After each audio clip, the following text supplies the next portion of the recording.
is a presentation of Fox Sports. We are Baltimore. We are Minnesota.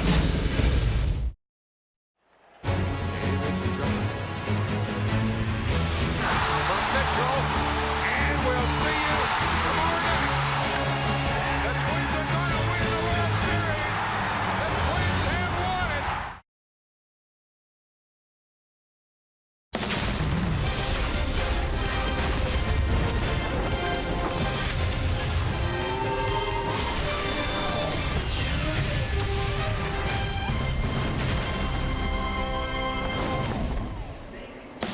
It's a rematch of arguably the greatest World Series of all time when Kirby Puckett was the hero. The '91 series between the Twins and the Braves. The teams haven't played many times since then. They'll open a quick two-game set tonight.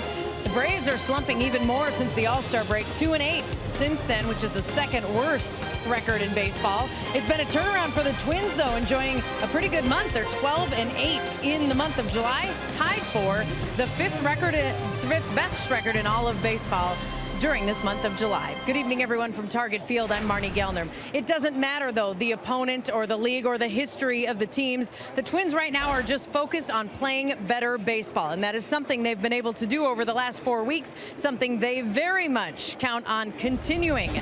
So let's look at your series setup for the Twins and the Braves tonight. Two teams that will be forever linked by that '91 World Series, playing each other for just the 13th time since then. Atlanta has won 7 of the previous 12 meetings. The Braves have struggled to get runners across the plate this season. They're averaging just under 3.5 runs per game, the lowest scoring average in all of baseball. The Twins, though, they're on the other side of that spectrum this month, rolling up nearly 6 runs per game in July. Only 2 other teams have a better run average this month. It's only 2 games, so to win this series means to sweep this series. The Twins will try to do both behind Irvin Santana tonight. Can he continue on his solid stretch of games? Dick and Bert are up next with that.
Sports North is presented by Menards. Save big money at Menards on all your home improvement needs. By Chrysler. Enjoy your summer in style with great deals at the Chrysler Summer Clearance event.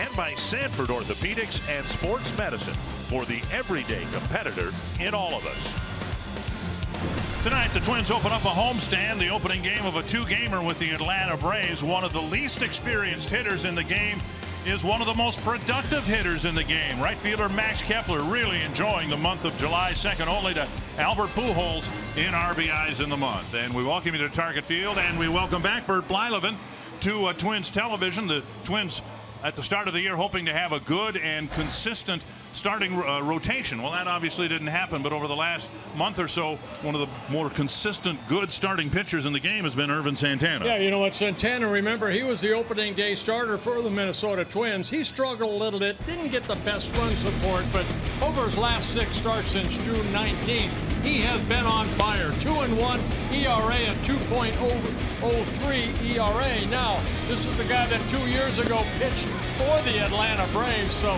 this will be kind of a cool start for Santana. Well, the Twins had some high expectations at the start of the year. The Atlanta Braves did not. They're struggling this year. They're really struggling to score runs, yet they have one guy in the middle of the lineup who is a force to be reckoned with. Yeah, there's a lot of guys, you know, for the Atlanta Braves you want to build a ball club around. Well, this is a guy right here, Freddie Freeman. Yeah, a lot of extra base hits. 7 years. This is now his 7th season with the Atlanta Braves. Yes, he does hit a lot of extra base hits is in the meat part of that lineup, but that lineup has been struggling. 6 really good starts in a row for Ervin Santana in advance of the trade deadline. He'd like to, of course, make it 7 in a row, even though I think everybody would like to have Ervin Santana come back next year. First pitch coming up next.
"25 years ago, the Twins gave Minnesota something to believe in.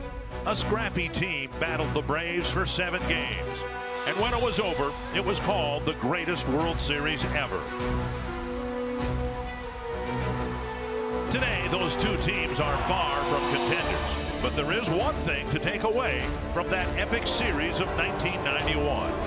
It's the memory that two teams can finish as the worst and quickly climb to first in the following season and play for the World Series title.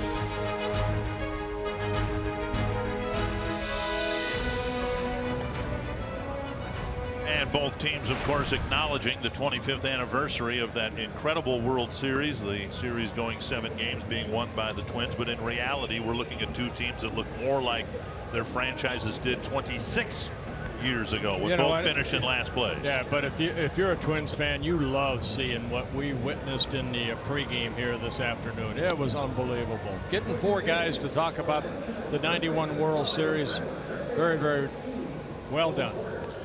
Well, the Braves started with Freddie Gonzalez as their manager. Then they made a change. Brian Snitker as his Braves at 33 and 66. He's been in the organization for 40 years. And here is his Menards batting order: Jace Peterson, Gordon Beckham, Freddie Freeman, Nick Markakis, Adonis Garcia, Ender Inciarte, veteran Jeff Francoeur, A.J. Pierzynski, and Eric Ibar. And Ervin Santana making his 19th start of the year. And he delivers low, ball 1. Well, we already highlighted Santana, what he's been able to do since June 19th. His last 6 starts, 2.03 ERA. But 2 years ago, he was at Atlanta Brave, 14-game winner for the Braves in 2014. And his last 6 starts have been very, very good. The type of starts in sequence that the Twins were hoping to get from Hughes, Gibson, Nolasco, so on and so forth, all the way through the season. Driven to left, and Rosario catches the liner, 1 away. Don't expect the Braves to do much scoring, but the last time we said that here, the Phillies came in and in 3 games scored 22 runs. Northland Ford defense for the Twins. Rosario in left, Buxton in center, Kepler in right. Sano, Nunez left side of the infield, Dozier and Mauer right side, and Kurt Suzuki. 7 stitches are still in his chin. A little extra padding underneath to help protect in the event of he getting another foul tip in the mask, but he's back in the lineup after getting Sunday off. Strike 1. Gordon Beckham. Twins saw a lot of him when he was with the White Sox, briefly with the Angels. Yeah, Beckham, not a lot of at-bats this year. A couple of stints on a disabled list. Playing second base for the Braves. 1-1. It's an interesting mix that the Braves have, with a lot of veterans on the backsides of their career. Beckham, Markakis, Francoeur, Pierzynski, Ibar. And a lot of young guys that they hope will get better in a hurry. Yeah, a lot of their youngsters in the minor leagues that they're hoping to get up here in the AA and AAA level as the season goes on. 2-1 to Beckham. Swing and a miss. Yeah, Santana, I think, you know, really, we go back to June 19th. I think a little sharper as far as his control of his fastball, slider a little bit sharper, mixing in a good changeup. Wants to go back inside to Beckham here. And it's fouled back.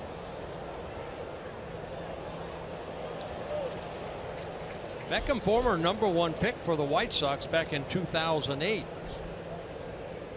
Born in Atlanta, Georgia, so he's playing for his home team where he grew up. Went to the University of Georgia out of Athens.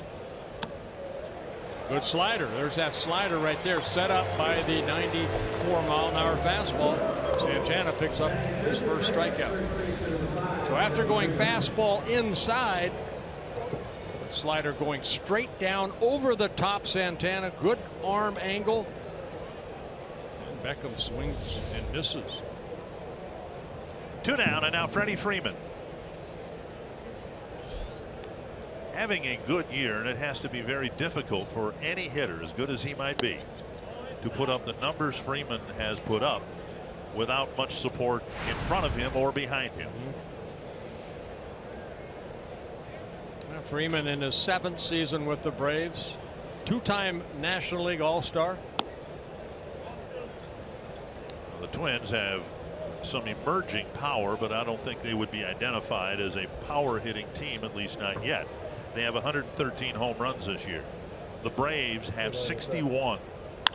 High fly left field, and Rosario retreating on the edge of the track, now on the track, makes the catch, and it's a 1-2-3 first for Ervin Santana.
Of pitches, and the Braves went down 1-2-3. Paul Molitor admitting now it's a little bit more of a challenge to come up with a lineup. Wasn't an issue in the first. It was a different type of a challenge in the first 2 months when the Twins weren't hitting.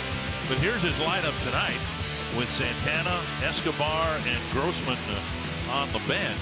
Nunez, Bauer, and Sano, Dozier, Kepler, and Vargas, Rosario, Suzuki, and Buxton. And on the mound for the Atlanta Braves, Lucas Heron, making just his 5th start. The Braves have used 12 different starters this year. Heron, one of the 12, making his 5th start. Lucas Heron was in the Detroit organization. The Braves picked him up, had him in the minor leagues, brought him up. He's done okay, but as Bert suggested, it's been kind of a work in progress trying to establish 5 regular guys in the Atlanta rotation. Yeah, Harrell last year basically out of baseball. He ended up playing in South Korea and then signed by the Tigers, was let go, released by the Tigers, then signed with the Braves, as you talked about, Dick. Went down to the minor leagues, pitched pretty well. Now making his 5th start for the Braves.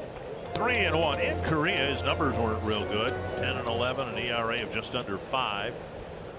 Joe Mauer on deck. 3-1 to Nunez. Oh boy, not the way to start the ball game. A 5-pitch walk to Eduardo Nunez. Northland Ford defense for the Braves. Ender Inciarte, very good at center field. He's flanked by Francoeur and Peterson. Adonis Garcia, Eric Ivar, Gordon Beckham, Freddie Freeman in the infield, and A.J. Pierzynski still going strong. Yes, he is. You know, Heron, when he got called up, his first 2 starts were outstanding. He gave up only 2 earned runs in his first 2 starts, 13 2/3 innings. But over his last 2 starts, 9 earned runs in 9 2/3 innings in his last 2. Nunez on the first pitch and a stolen base. And Beckham falling over Nunez. The helmet equidistant between first and second.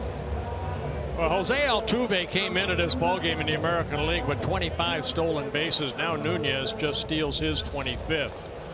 And of course, against A.J. Pierzynski, clubs are going to run against him. We saw that when he was with the Twins. But Nunez very aggressively, head first slide, keeping every part of his body he can as Ibar tumbles over him. So 25th stolen base for Nunez. He gets into scoring position. Pierzynski's throwout percentage 23% now on the year. Here's Mauer and a 1-0 count and a strike on the outside corner.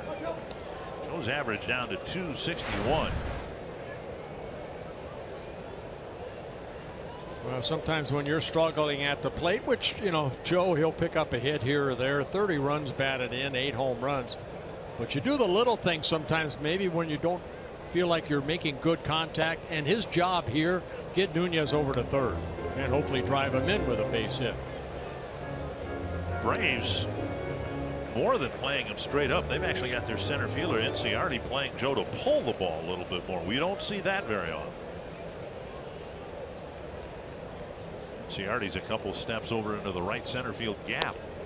Howard takes outside now. 3-1.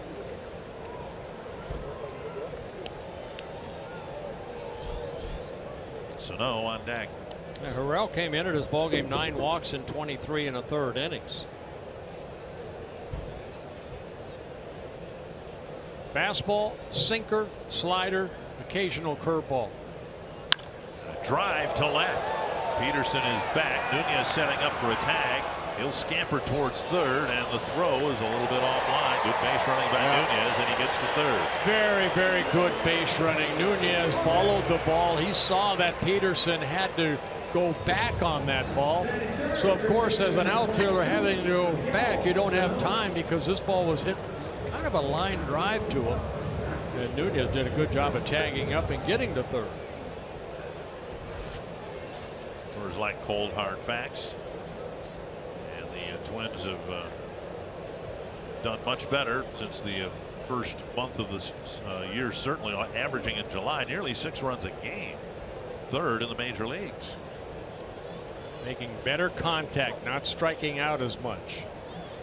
Here's Sano, infield playing back. Swing and a foul, 1 strike. Sano has been a part of the renaissance for the Twins lineup, hitting over 300 in his last 25 games.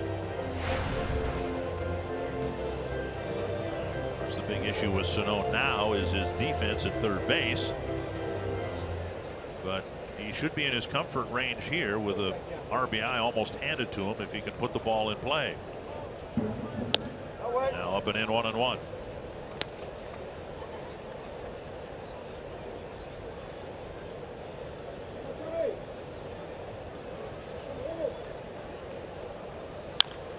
And grounded foul over Gene Glenn's head, over by the tarp, and it's 1-2. Sano with 99 strikeouts on the season, 256 at bats.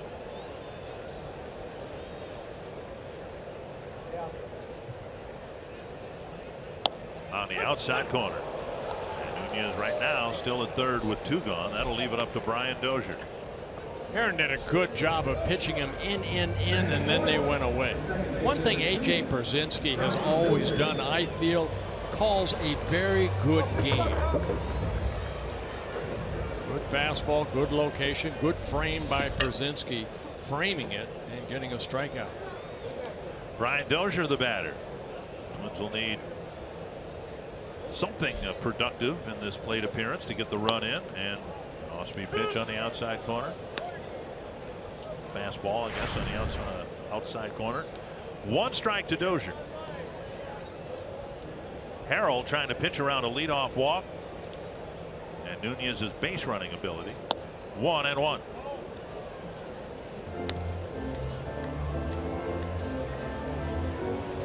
Well, Dozier leading the club in doubles, home runs, and runs batted in. 18 doubles, 17 home runs, and he's driven in 51. On the outside corner again with a 93-mile-per-hour fastball.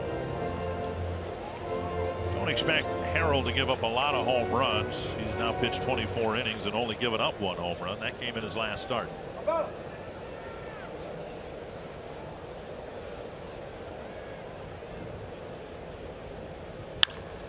On the ground, but right into the shifted shortstop.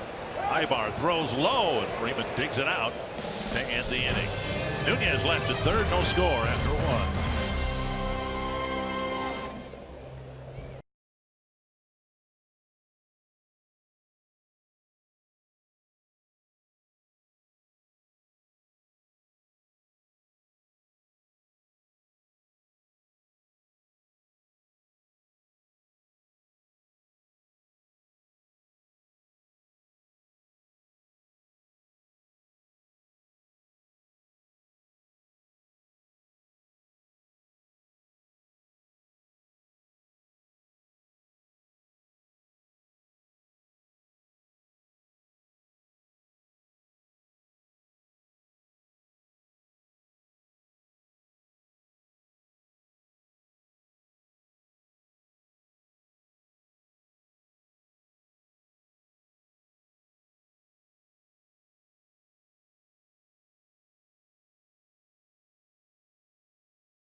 Braves, we start the second inning here at Target Field. Paul Molitor in 1991 had just finished up a season playing for the Milwaukee Brewers, but came back home to St. Paul in the offseason and was actually at the Metrodome for games 6 and 7 of the '91 World Series.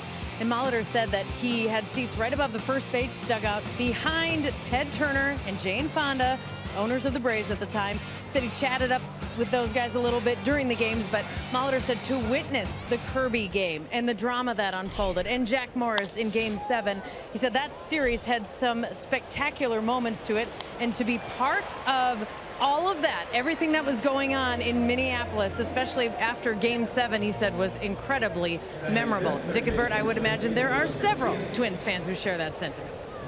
Yes, thank you, Marty. And the games in Atlanta, even though the last game was a blowout, the games 3 and 4 were walk-off wins for the Braves. What a tremendous series. And as Paul reminded me, that was a run of really successful years for St. Paul baseball. Starting in '91, Jack Morris was the World Series MVP. 1993, Paul Molitor was the World Series MVP. And while Dave Winfield wasn't the MVP in '92, he got the biggest hit of that World Series. It was a drive deep to left and gone. A home run for Adonis Garcia, his 8th of the year. The Braves strike first. Well, Santana was getting some quick outs. That looked like a breaking ball, just kind of hung right there. And Garcia, line drive home run, gives the Braves an early 1-0 lead. And you mentioned before, that's only their 62nd home run of the year for the Braves. This is their 100th game.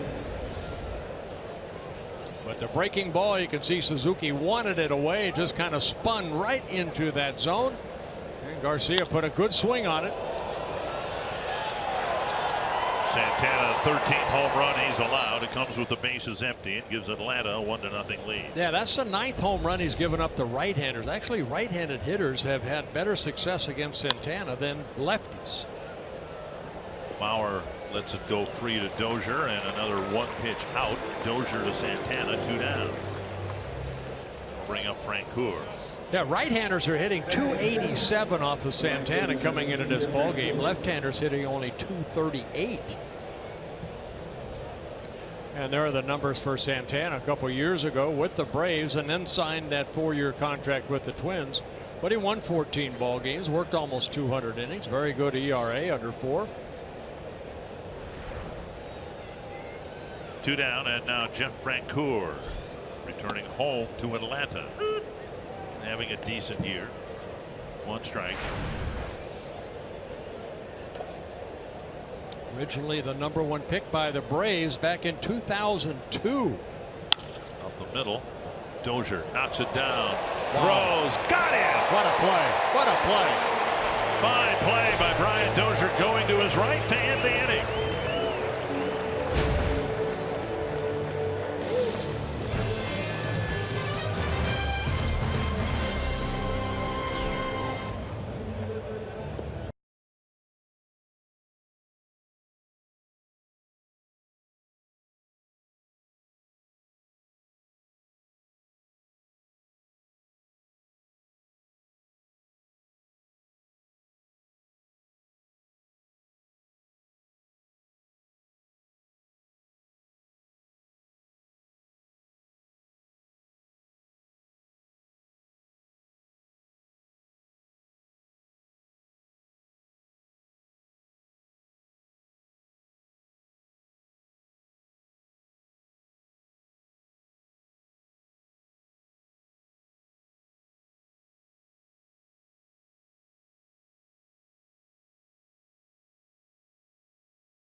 A Garcia home run. The Twins will send Kepler, Vargas, and Rosario to the plate here in the second against Lucas Harrell. Kepler's had quite a month. He's got a little zone picked out for himself here at Target Field. It's the overhang area in right field. Strike two. You saw him at Fenway Park twice hit a ball that again was in that at that angle off the bat. And at Fenway Park it ended up being a couple of triples. On the ground, Freeman has it, and a long flip to Harrell covering, one away. Bring up Kenny Vargas. Going back to our Sanford Health injury report, Prince Fielder having a second neck surgery, second time in 3 years, and it's almost a sure bet that his season will be done now. That's too bad. That's too bad. Rangers, you know, they've been hanging in there in that Western Division. Still a 3.5 game lead over the Astros, who've been playing better baseball. And it really complicates things for the Rangers, because they're in a position where I think everybody agrees they need some help in the pitching department, both for starting and for relief pitching. Well, they're a club, I think, in the next couple, 2, 3 days, 5 days, they're going to be adding somebody. But you know, all right, let's say they bring up Joey Gallo eventually and have him try to fill in where Fielder or Shin-Soo Choo is. Well, that was one of their big trade chips too, and so it just, there's never a good time to have a big injury like that. But here the Rangers trying to patch some holes, and their flexibility I'm sure will be stretched pretty thin, if that's not a terrible play on words. We just got word Gallo was called up today. Profar, another possible trade chip, now needs to be used within the system, within the Ranger organization perhaps. 2-1 to Kenny Vargas. He drives a sharp single to right. And I don't know whether Kenny Vargas has ever played golf, but that sure looked like a golf swing. A good solid swing right there. He has been swinging a hot bat since his call up in early July. Vargas has had a lot of extra base hits. This is his 4th single. Vargas 3 home runs, 9 doubles of his 16 hits that he's been able to get so far. So he picked up the first Twins hit here tonight. Here's Eddie Rosario, and it's off the handle of the bat, foul over the Braves dugout.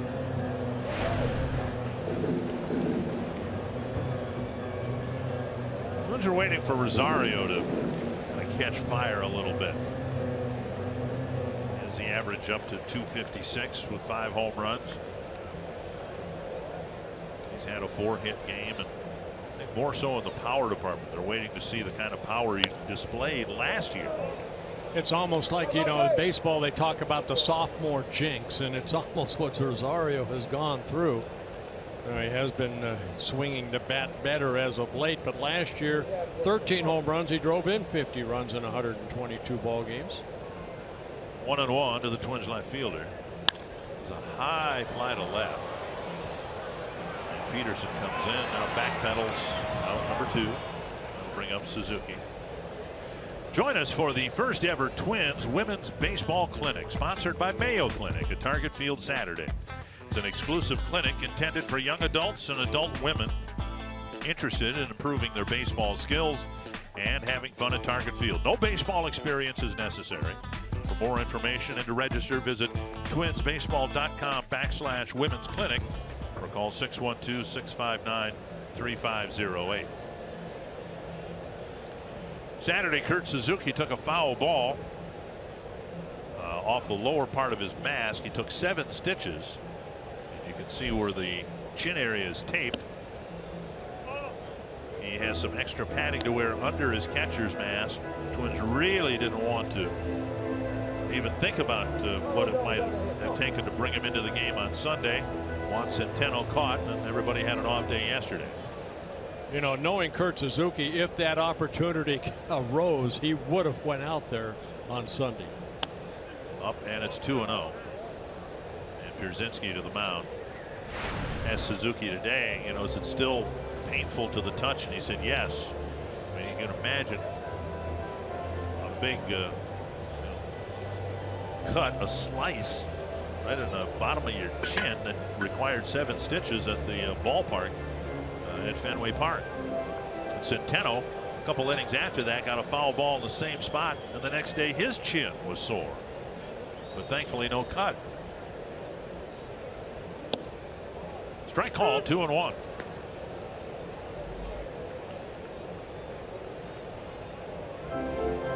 Carroll given a 1-run lead in the top of this inning.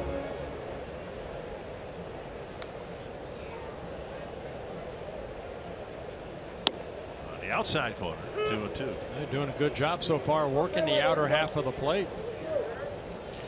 Where the Twins got off to a slow start and are now playing better, the people who cover the Braves say that's not the case for them. They haven't played well all year long, and they don't appear to be playing substantially better in July than they were in April. It's hit a long way foul. The Braves currently, since the All-Star break, they're currently on a 5-game losing streak, but just 2-8 since the All-Star break, where the Twins are 5-5. Quite a story. Snitker, as we said, 40 years in the Braves organization, now getting a chance to manage the big league club. 2-2 to Kurt Suzuki. Byron Buxton on deck. And Buxton protects the plate.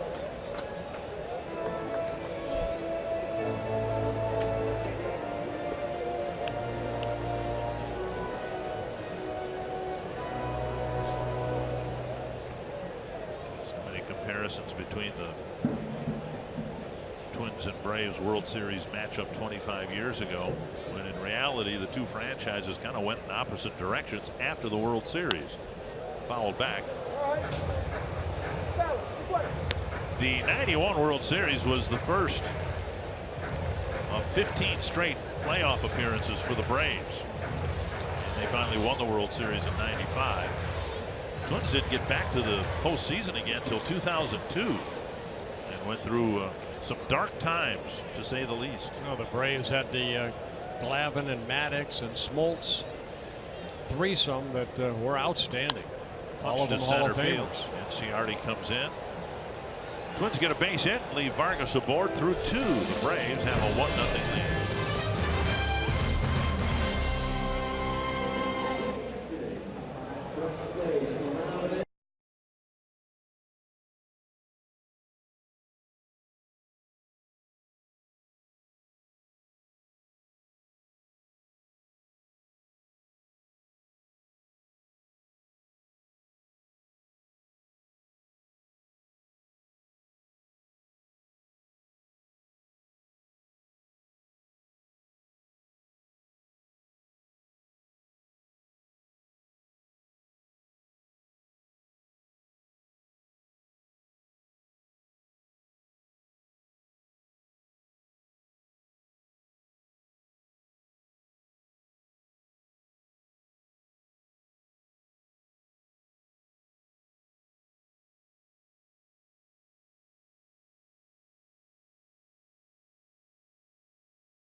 Twins baseball on Fox Sports North is presented by CenturyLink.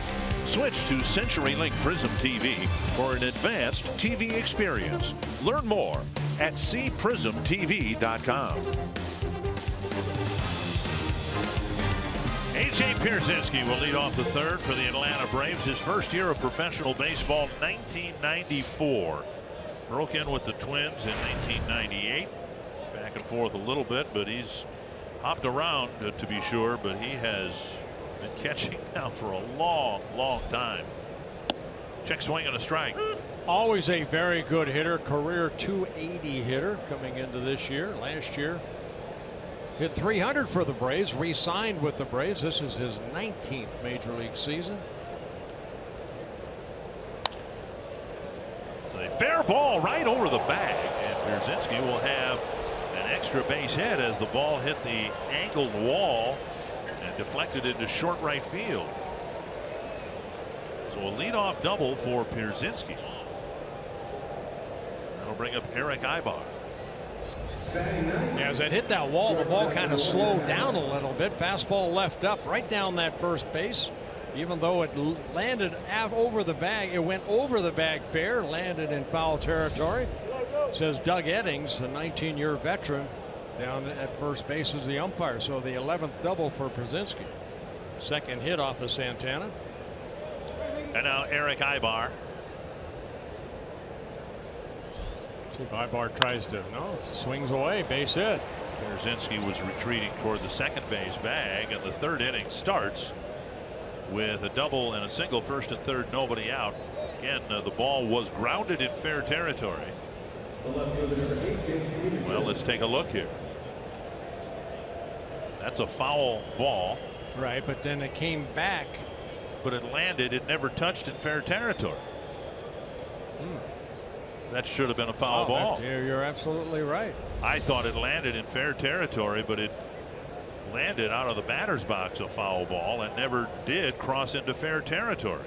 Nevertheless, first and third, nobody out, and a double play grounder. Everything's happening quickly for Santana, and he's thrown what, 3 pitches here, and he's completed 3 at bats. He's only thrown 23, 24 pitches, so Santana getting some quick outs, but also giving up some quick hits. Peterson hitting into a double play. A little 6-4-3, no RBI, but Pierzynski scores a second run for the Braves. Well, now a run on the first, or excuse me, a run on the second, a run on the third. And here's Gordon Beckham. 14th double play turned behind Santana. In case you're wondering, plays like the Pierzynski double, fair or foul in front of the umpires, are not reviewable. They might be renewable, but they're not reviewable. It's a fly ball to left, carrying fairly deep, and Rosario on the edge of the track makes a catch. Well, Irvin Santana cutting through the Braves quickly, but he's behind 2-0.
Leading to a second Braves run.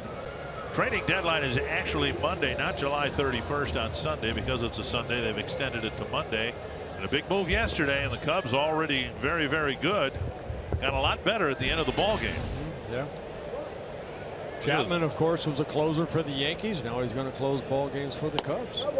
Quicken Loan's rocket arms and rocketing 5 pitches, rounding up in most of those cases to 105 miles per hour.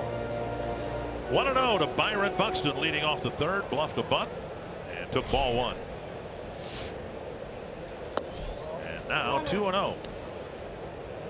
Buxton, a Georgia native, getting a chance to play against the Braves for the first time. 3-0.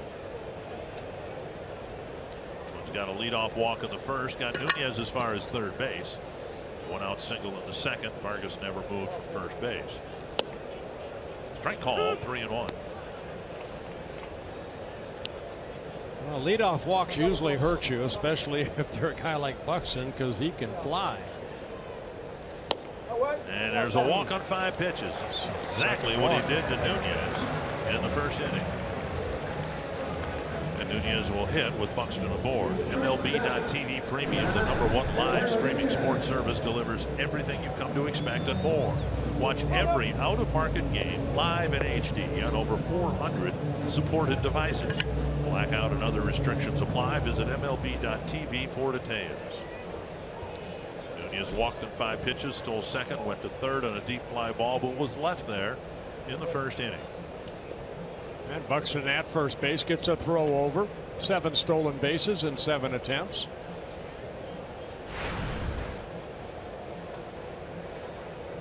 Twins are 63 for 83 in stolen bases.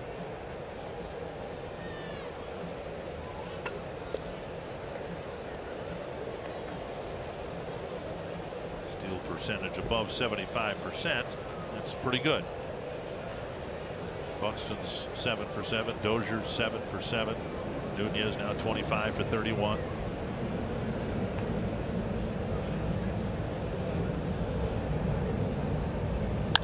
Base hit right field. Buxton to second. Francoeur still has a really good arm, and Buxton just barely got back. And a collision between Buxton and Beckham.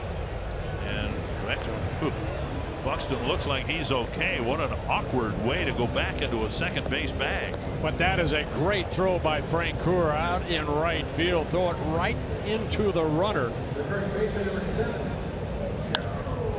Nunez hitting the ball sharply. Buxton does turn around the bag, gets back, but a quick tag and sweep right there by Beckham, but the ball out of the glove.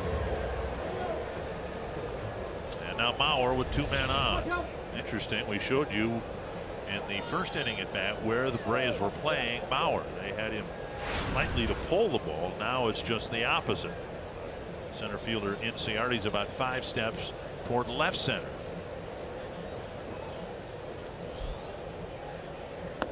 Joe put his hand up the bat barrel and took ball 1. Yeah, Garcia at third base was playing behind the bag. I don't think it was a sacrifice situation, but it did bring Garcia in.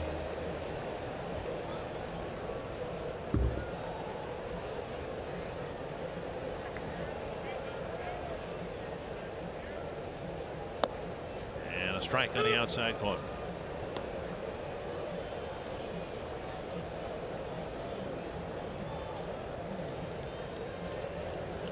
Joe with 89 hits, but only 19 extra base hits.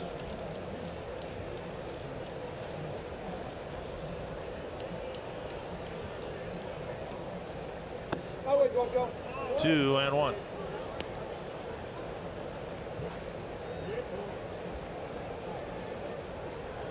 Twins will go to Atlanta to play a couple of games later on this year.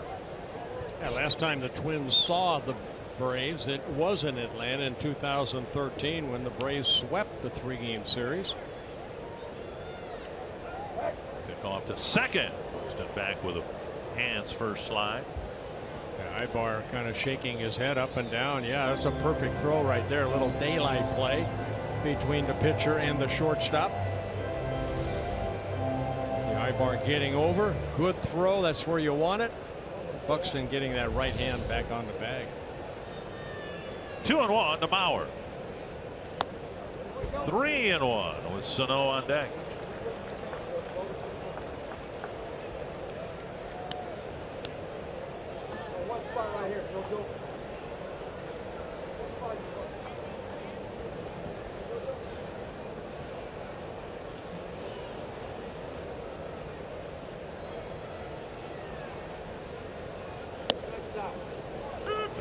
2. Twins have some speed on the bases. And an intriguing possibility here.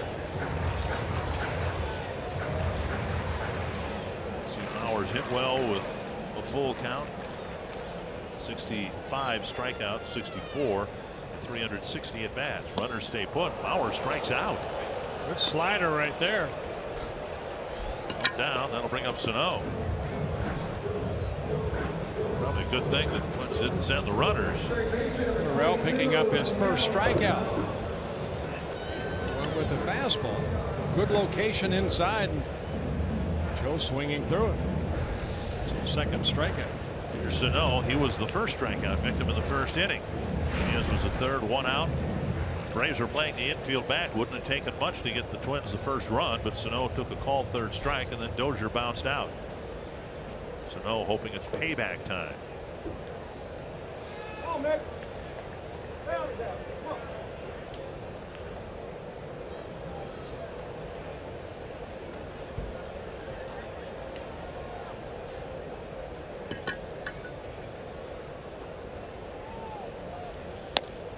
Outside corner.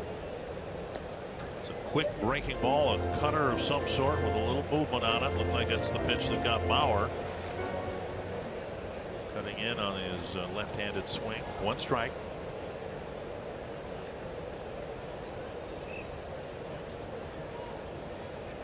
Runners go inside. Pierzynski's throwing plenty of time to get Buxton.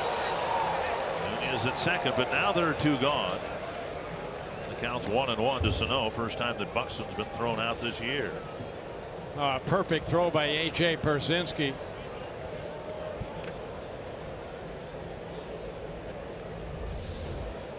Well, Sano swings, takes it, and A.J. good throw over to Garcia. And a quick tag.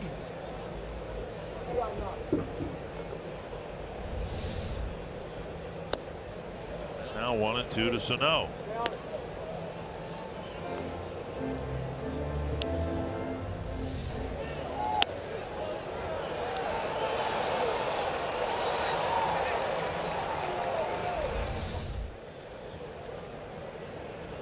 Two batters, 2 fastest guys on the team, got on base with nobody out. Blocked by Pierzynski, and Nunez to third. He'll reach. The count is 2-2. Bit of a gamble taken by Nunez there. Twins just committed their second out at third base, and Nunez on a pitch in the dirt took a chance. Yeah, he was safe right there, and I think A.J. did not want to throw the ball. There's 2 outs, so what's the difference? I mean, you throw that ball down that left field line. A.J. may not have had a good grip on that baseball, decided to let Nunez get to third on the wild pitch. 2-2 to Sano. And a called third strike. Sano twice with a runner at third has been called out on strikes.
Target Field, where there is a brand new display just unveiled today near section 229 that celebrates that iconic Game 6 home run from Kirby Puckett. And Joe Reese from Wayzata was sitting in that very seat and ended up with Kirby's baseball. Joe, what was it like for you to be part of that magical moment? Oh, Marty, thank you. It was just an incredible experience. I mean, to be a small part of that moment. I remember catching the ball, opening the glove, and going, oh my gosh, and looking at it, and 55,000 people just going absolutely crazy because it ended the game. And it was from that point on, it was just a wonderful, fun experience, and having my family with me made it even that much more special. Amazing. Thank you, Joe. Hey, Dick and Bert, Joe asked for nothing in return from Kirby Puckett that day, gave him the baseball back. That's a great fan right there. What a great opportunity and experience for Joe and his family. Wow. Top of the fourth inning, 1-0 is the count. A roller up the line by Freddie Freeman.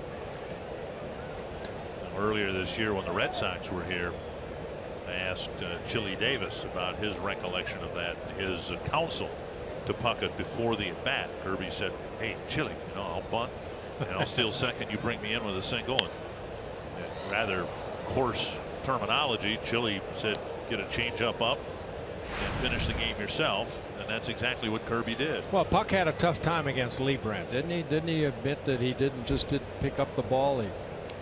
He did on that one. 1-2 back nicely. And Freeman pulls it foul.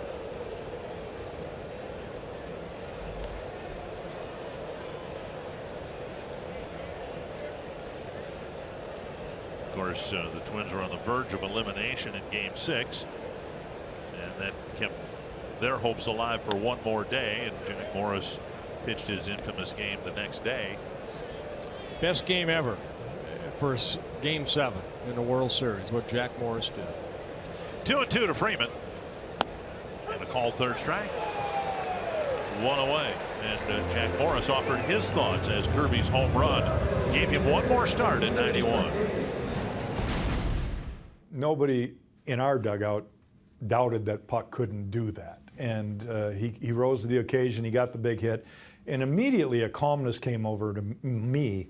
I wanted to start the game right there. It's like, why do we have to wait all night? Everybody in this place is going to be back tomorrow night. Everybody on that team, everybody in this team, we're all going to be back. Let's go ahead and start tonight. Why wait? It's the waiting sometimes that gets to players and everybody else because it builds anxiety. With that being said, I still had a ultimate calmness come over me, like that day was meant for me. And I slept well, I ate well, and I was ready and prepared the next night. Boy, was he ever. Jack tells a poignant story about having breakfast with his family and his dad just staring at him during breakfast. And Jack says, oh, Dad, it's going to be okay. It's going to be all right. We're going to win. 2-0 to Markakis. On the ground, Dozier with another nice backhanded pickup and flip on target. He's made that play twice already tonight. They got Frank Coor in the second inning on a ball up the middle. This one a little bit on the second base side, but again, Brian Dozier going to his right and getting that little short hop and an all-in-one motion, quick flip over to Mauer. 2 down in the fourth, and that'll bring up Adonis Garcia. One other thought about Game 6 as it turned into eventually Game 7. There's a fly ball to right. That thought might have to wait. This ball deep on the edge of the track. Kepler puts it away. It's another quick inning as the Braves go quickly in the top of the fourth.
Nothing lead as the Twins get ready to hit in the bottom of the 4th inning. A Carsoup.com trivia question: which player had the most hits in the 1991 World Series? Well, Kirby got 4 of them in Game 6, and I'm guessing that he's not the answer.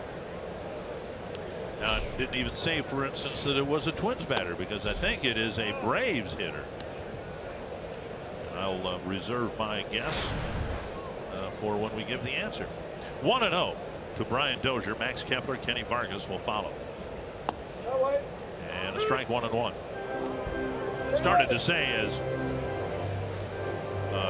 Game 6 eventually rolled into Game 7, and everybody, of course, asking Jack Morris about pitching Game 7. And Jack issued a quote in the words of the late great Marvin Gaye, "Let's get it on," speaking to his desire to play Game 7 right away. Well, then he comes out on the field at the Metrodome, and as he goes down the left field line of the bullpen, the Dome Vision people played the song Marvin Gaye's "Let's Get It On." And those of us who were paying attention, ground ball left side and into left field past Ibar. Those of us who were paying attention immediately had the hair on our arms raised when we heard the song. A leadoff single for Dozier in the 4th. You know, Dick, and I can guarantee you Jack Morris did not hear that song. I don't know I if asked him about it. I bet you he did not hear it. He said, "I had no idea that they did that." He was so locked in. Yep. Dozier with a leadoff single, and now Max Kepler. 3rd hit for the Twins, all of them singles so far.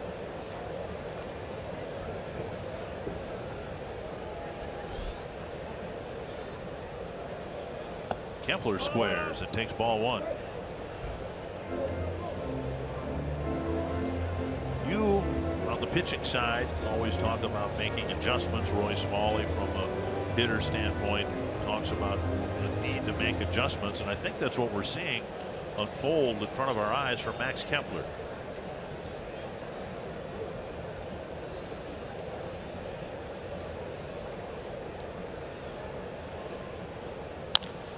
Chopper, Freeman with the catch and a throw to get 1. No return throw.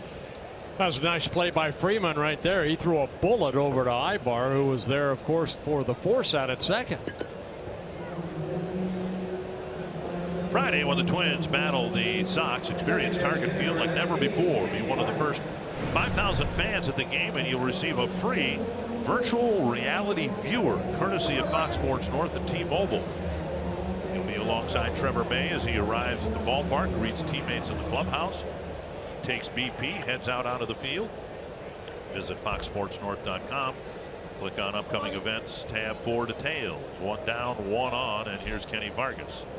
Sinking line drive single to right, his first time up. Up and away, ball 1.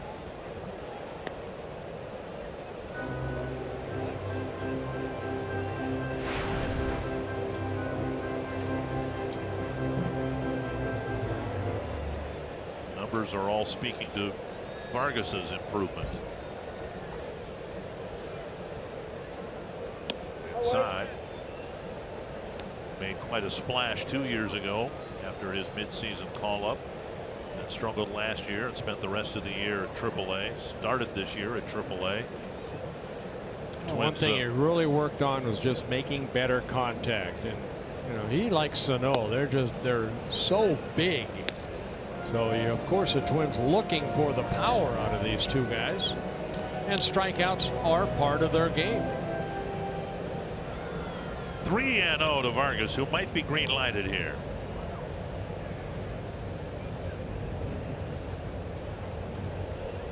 Down the middle. Twins swapping out Byung-Ho Park for Vargas. Vargas hitting the way the Twins thought that Park might eventually. And now Park is hitting in AAA. 5 home runs in his last 6 games. Not striking out as much. And Vargas takes a walk.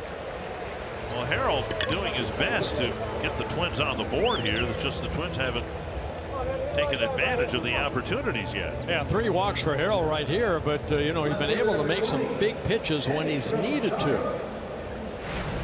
Rosario with a fly to left his first time up.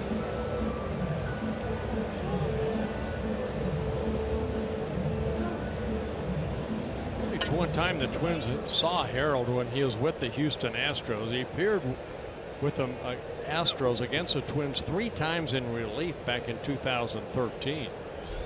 Strike on the outside corner. Up and down with the Chicago White Sox back in 2010 and 11. Also with the Astros, in and out of the rotation, in the bullpen. This is his 67th major league start, his 93rd game overall. 19 wins, 35 losses. Fouled back. He got a pitch up and fouled it straight back.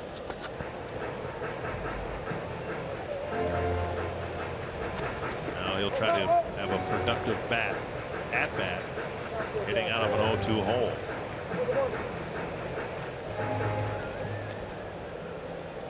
Harold has only one complete game, and that was a shutout back in 2012 when he shut out the Padres 1-0. 6-hit shutout back in 2012. Twins hitless with runners in scoring position so far tonight. And Rosario strikes out. 2 down. It's almost the same pitch that struck out Joe Mauer, something that just stayed inside. A little cutter. And a 4th strikeout. And now Suzuki.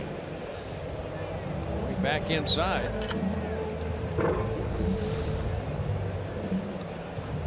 Suzuki with a fly to center his first time up. Kind of a flat start to the game for the Twins.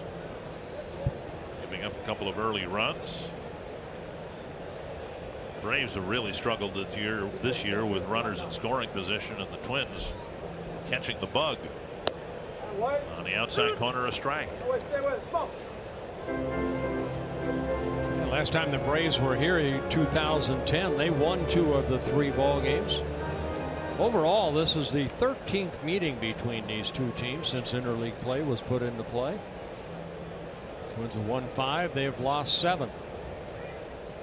Fouled away, and now Suzuki's behind in the count, 0-2.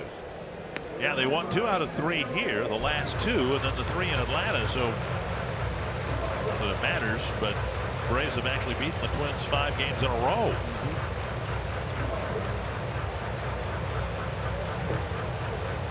Ryan Snitker and just about every one of the players, none of them were here for either one of those series. Could be said of the Twins as well. 0-2. Popped up near the mound. Freeman with the call right in front of the mound. The Twins leave 2 more aboard, and it's still 2-0.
the 5th inning, and we are in the Minnesota Lottery Winners Circle. We have $100 worth of scratch-off tickets from the Kellen family, who is here representing 3 generations and 3 different states. And Cindy is the group spokesman here. How did all 3 states, which are Iowa, Nebraska, and South Dakota, end up at a Twins game in Minnesota? Well, we're all Twins fans, and we like to hang out. So what better way? That's why we came here. So you're all just hanging out at the Twins game? We're hanging out at a Twins game. 7 strong, Dick and Bert. They represent 3 decades of family members just meeting in the middle in Minnesota. That's right. Oh, that is awesome. You were all hereby circled. 1-0 to Ender Inciarte, the leadoff man for the Braves in the 5th. And Brian Dozier gets another chance to make the same play. 3 for 3 going to his right, throwing across his body on target.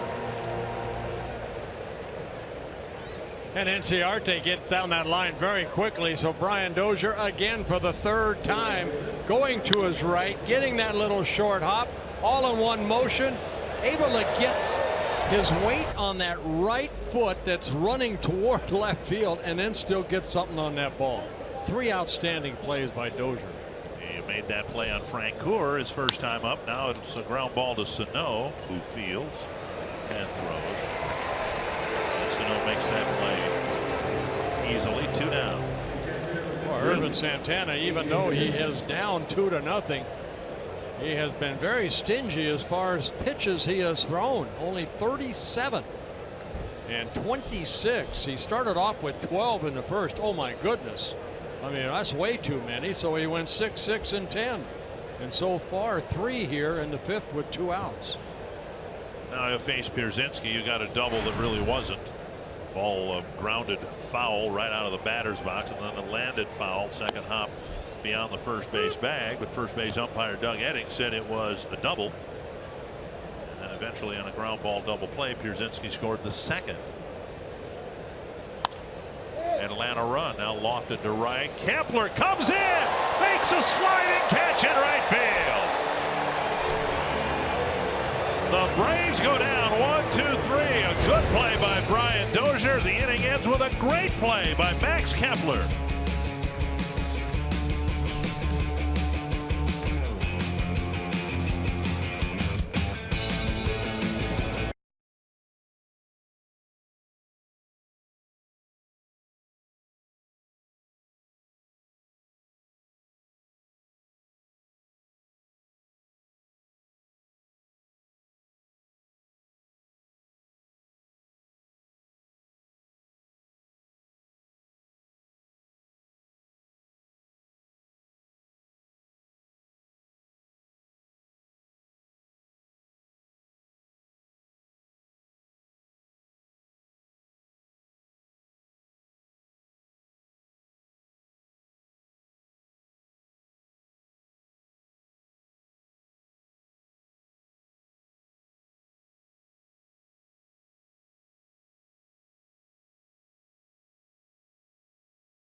Mountain Dew fans of the game hoping the Twins can come back and win this ball game. And they got the eye black patches on. They're ready to go. Yeah.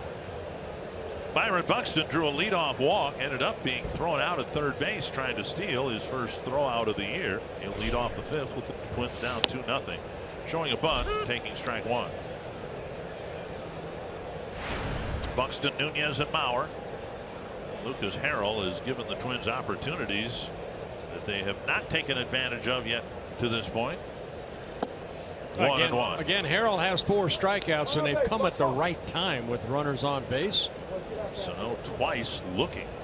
Swinging strikeouts of Mauer and Rosario.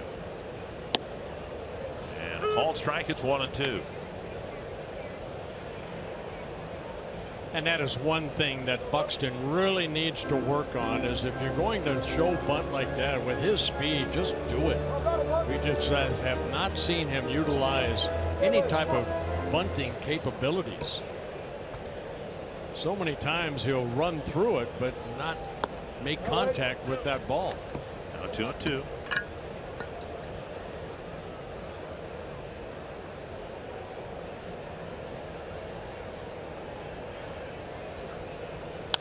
Fouled back.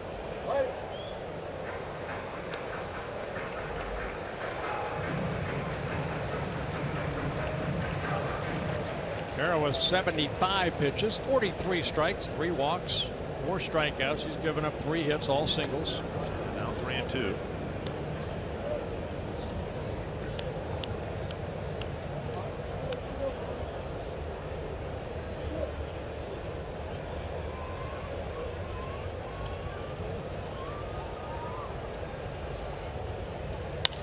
Right up the middle, a base hit. Good at bat for Buxton as he fell behind, worked the count full, and took it right over the pitching rubber. Yeah, it looked like a cutter slider that just stayed on the same plane, so Buxton able to get good wood on it and hit it right back up the middle. 4th hit for the Twins, and the 4th single. Nice at bat, reaching out and hitting it, even though it looked off the end of the bat, right up the middle. Well, the leadoff man is on for the 4th time tonight. Nunez with a walk and a single.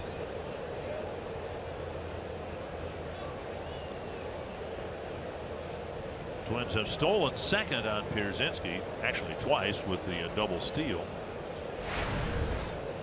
Although Nunez doesn't get credit for a stolen base. And they've been thrown out trying to steal third base. Ball 1.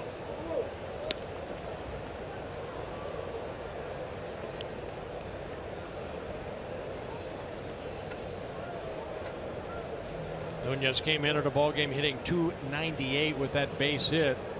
Back at .300. The All-Star representative this year for the Twins.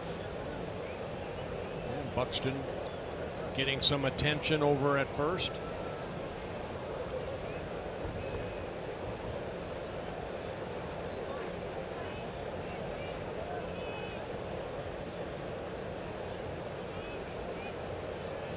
Harrell utilizing that slide step. Inside again. It's interesting, you look at the Twins season and we're seeing the lineup be much more productive. The top 2 RBI guys are guys who have been their primary leadoff batters. Brian Dozier with 51 runs batted in, and then Nunez with 46. That's not how you draw it up. No. 2-1.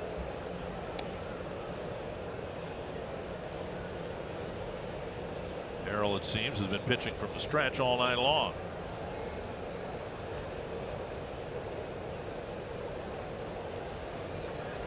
He's already up to 80 pitches, and his mound opponent Santana's completed 5 innings and fewer than half that number of pitches. Yeah, 39.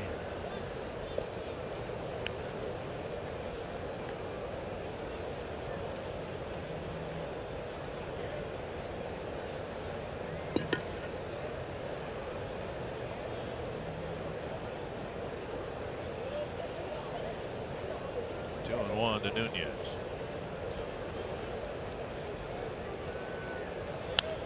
Foul back just beneath us. Oh, nice one-handed catch. Oh my goodness. Young man just stuck up his right hand and ball fell right into it. Wow. If he's a little bit older, he could be in our fantasy camp. But he's only like 14. Well, he caught the ball, so that disqualifies him right there. That's true. Take that all back then. 2-2 to Nunez.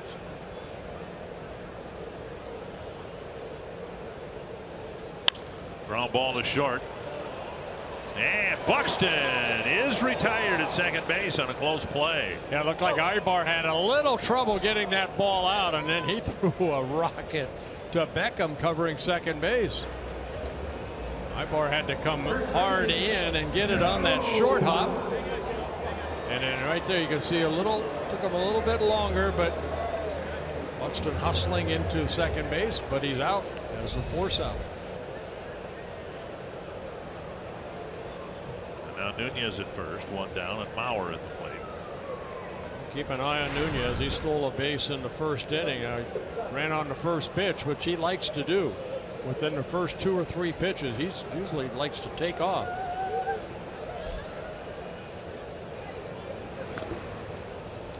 Back to the force play at second base.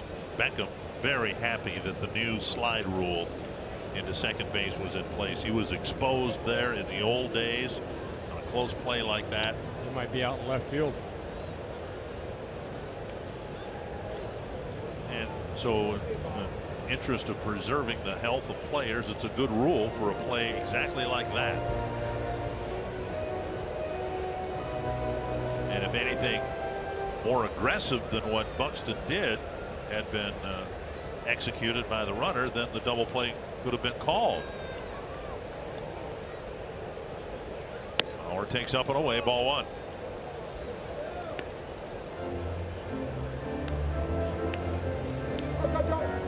Joe, the warning track fly ball to left that advanced Nunez from second to third, but then he struck out swinging with 2 runners on in the third.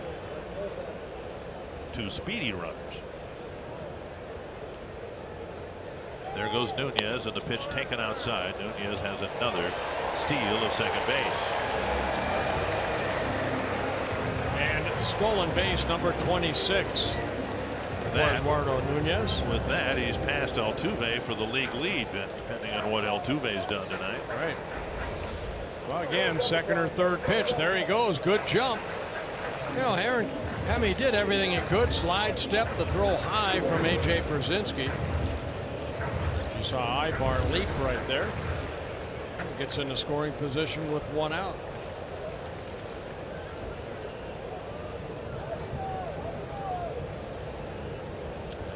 With Ibar sneaking behind him now at second base.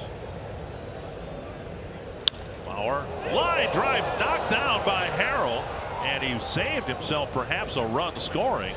Catch it on the fly. And Nunez scampered to third, but again now there are 2 out. Yeah, I don't know where that got him. Comes the trainer out too. It looked like he got glove on it, but it might got part of his body. Maybe the shin area. Well hit ball that might very well have skipped up the middle, although you see Ibar probably would be in position there to have cut that ball off anyway. It looked like it got part of the glove, and then if he catches that in the air, it's an easy double play. The ball did hit his glove and then carry him over to third base side, and he got the out at first. Retreating to home plate, Jeff Nelson says this was not a trip to the mound. They just wanted to go out and check, make sure he was okay. In fact, Brian Snitker never got to the mound. Well, we're under a third, 2 down. Sano at the plate again. Struck out looking in the first, struck out looking in the third.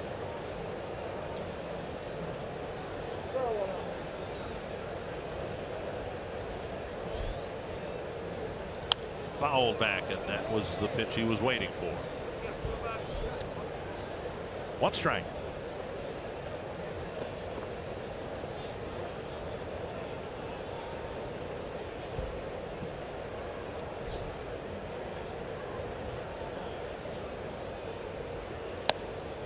Off the plate, 1-1. Harrell, 31 years old, signed by the White Sox in 2004 out of Ozark High School in Ozark, Missouri. 2-1. Don't know this, but I'm guessing that's now by the Lake of the Ozarks, down in the southwestern part of the state. It is, yeah. Born in Springfield, Missouri.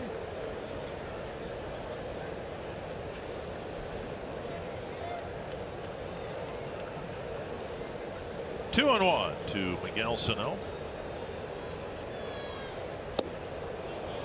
Teased him with something off the plate. Another swing and a miss. 2-2. That little cutter slider right there. Good location on that pitch.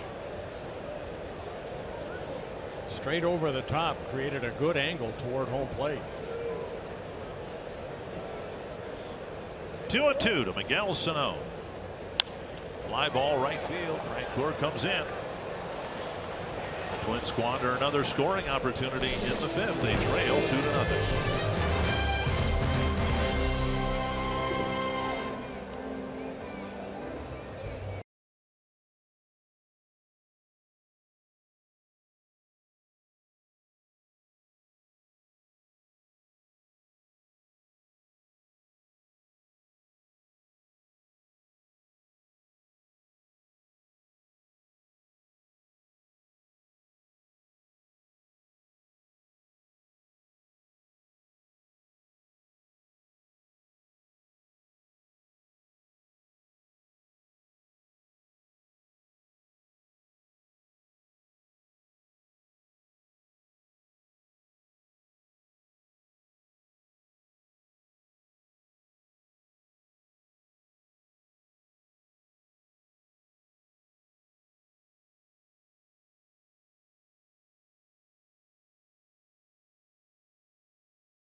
On Fox Sports North is presented by Northland Ford.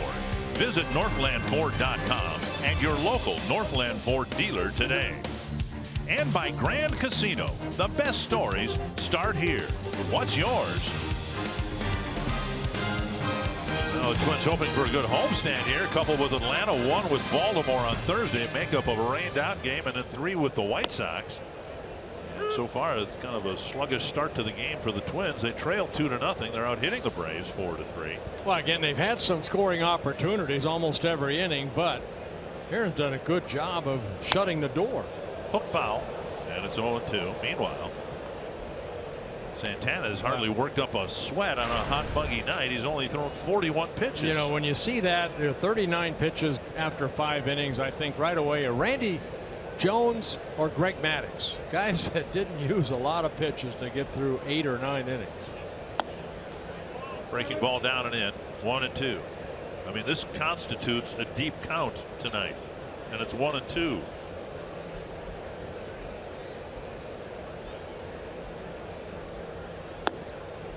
Two and two. And Ibar laying off those 2 breaking balls down and in. So 2 pretty good pitches that Ibar laid off. He got a base hit up the middle in his first at bat. Former teammates with the Angels for a lot of years. That's down the line, foul. Hey, Ibar coming over in that Simmons trade that brought Simmons over to the Angels. Ibar spent a little bit of time this year on a disabled list.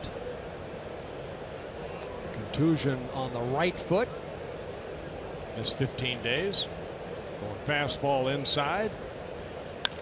On the ground. Hit right at Dozier. He waits and flips. 1 down. Jammed Ibar right there. If you're the Braves and you're in rebuilding mode, you acquire someone like Ibar in the hopes of getting some phone calls about him this time of year.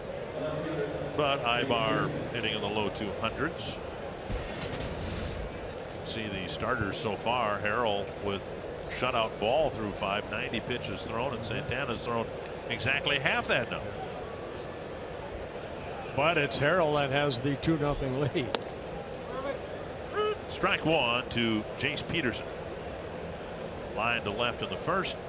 Bounced into a double play to to Nunez in the third. A run scored on the play, but of course no run batted in. One served into center field, a 1-out single. That'll bring up Gordon Beckham. Peterson picking up his first hit in his second season with the Braves, coming over in the Upton trade, the Justin Upton trade. Praise FM invites you to Faith Night 2016. Post-game event following the August 13th game between the Twins and the Royals. You can enjoy the game and then stay for post-game live worship music and appearances by Brian Dozier, Kyle Gibson, and some other special guests.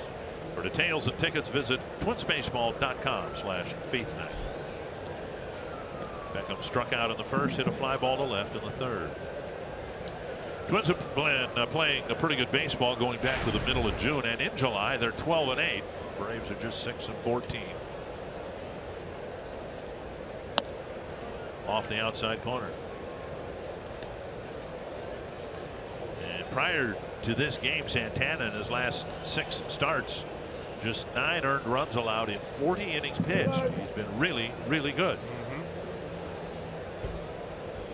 2 wins, 1 loss in those 6 starts. The sad part is, yeah, he hasn't had a lot of run support from time to time. He's had his bad outings, but the Twins are only 4-14 when he starts. 3-8 for Santana's record coming into this ball game. Got Jeff Nelson, foul ball, 1-1. See an ERA of under 4 and yet 8 losses. The American League ERA is 4.22. So Santana a little bit better than that. And then he's got a losing record. Beckham backs out, make sure Jeff Nelson is okay. 1-1.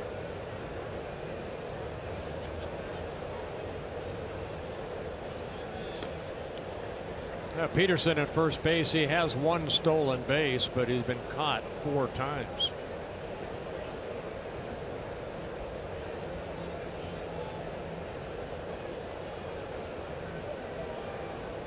And another flip to first.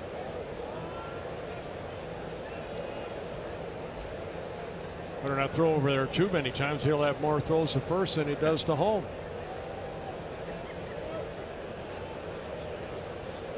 Pitch number 50. Foul away. Santana's pitching performances of late has put him in a rather curious position, and the Twins for that matter. Teams in need of starting pitching, veteran starting pitching, I'm sure have called the Twins about Santana. Yeah, could this be his last start in a Twins uniform? 1-2 to Beckham. A throw to first.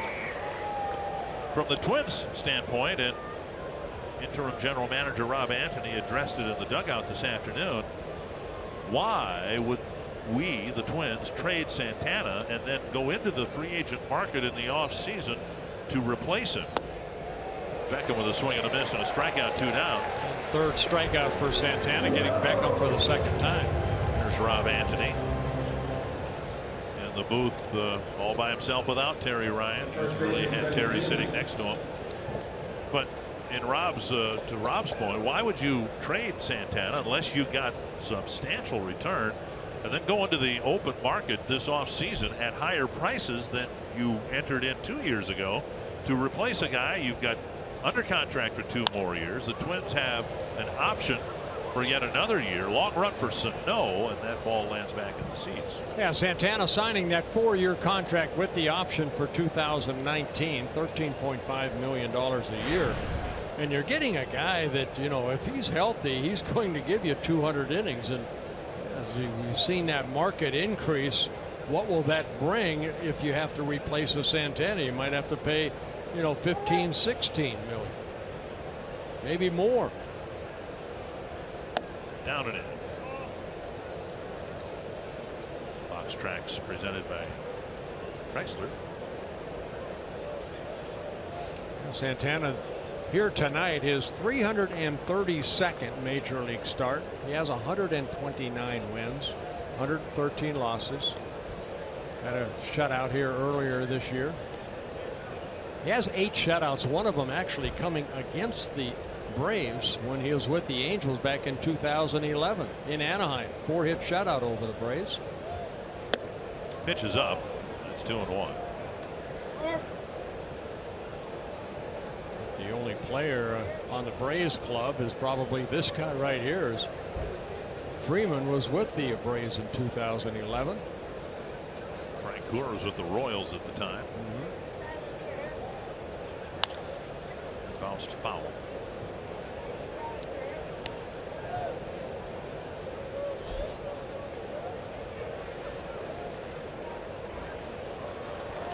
Two and two. Santana hoping to wrap up his 6th inning of work on just his 56th pitch of the night.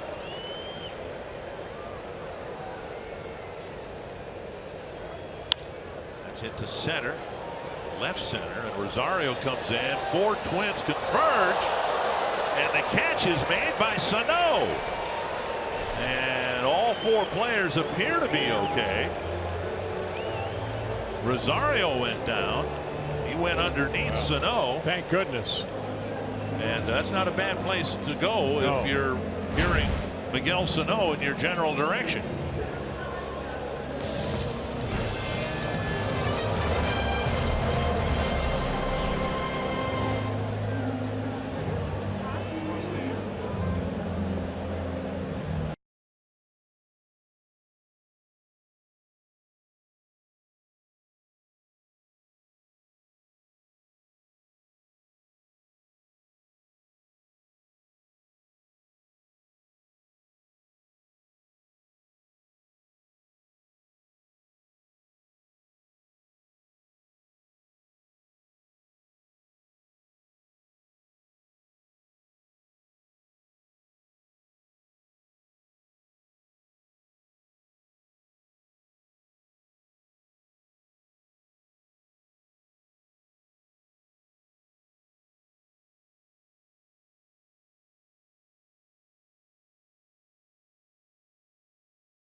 In Minnesota, can you travel into the solitude of the Gunflint Trail and the pristine wilderness of the BWCA?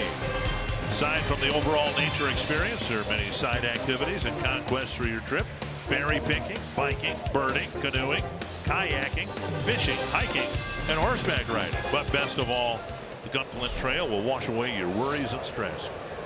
Find endless ideas for your perfect getaway at exploreminnesota.com. Share your favorites with #OnlyInMN. Miguel Sano's had some adventures with pop-ups, but that was a nice play in short left field. That was a nice play. Eddie Rosario got very lucky. He was calling Sano off, but Sano stayed with it. Take a look right here. Rosario, you can almost see him screaming right there. I've got it, I've got it. But Sano reached out, and thank goodness Rosario clipped Sano. And Sano went back on his backside. Luckily, they're okay. I think that's one of the scariest plays in baseball, when an infielder has to go out and you have a couple outfielders converging. I mean, right there was 4 of them going after that baseball. 2-1 to Dozier. And a strike call, 2-2. Dozier, Kepler, Vargas, middle of the Twins lineup, trying to do some damage against Lucas Harrell.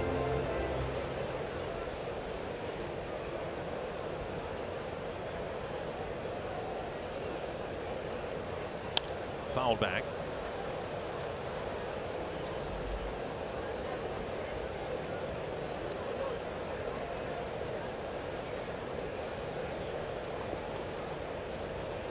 Twins have had the leadoff man in 4 of the 5 innings. Not just leadoff men, but leadoff men with speed. Buxton twice. Nunez to lead off the first. Up and away now, 3-2.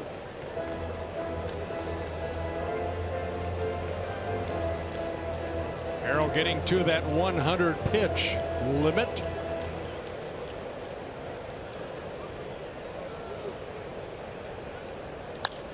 And foul down the right side, out of play.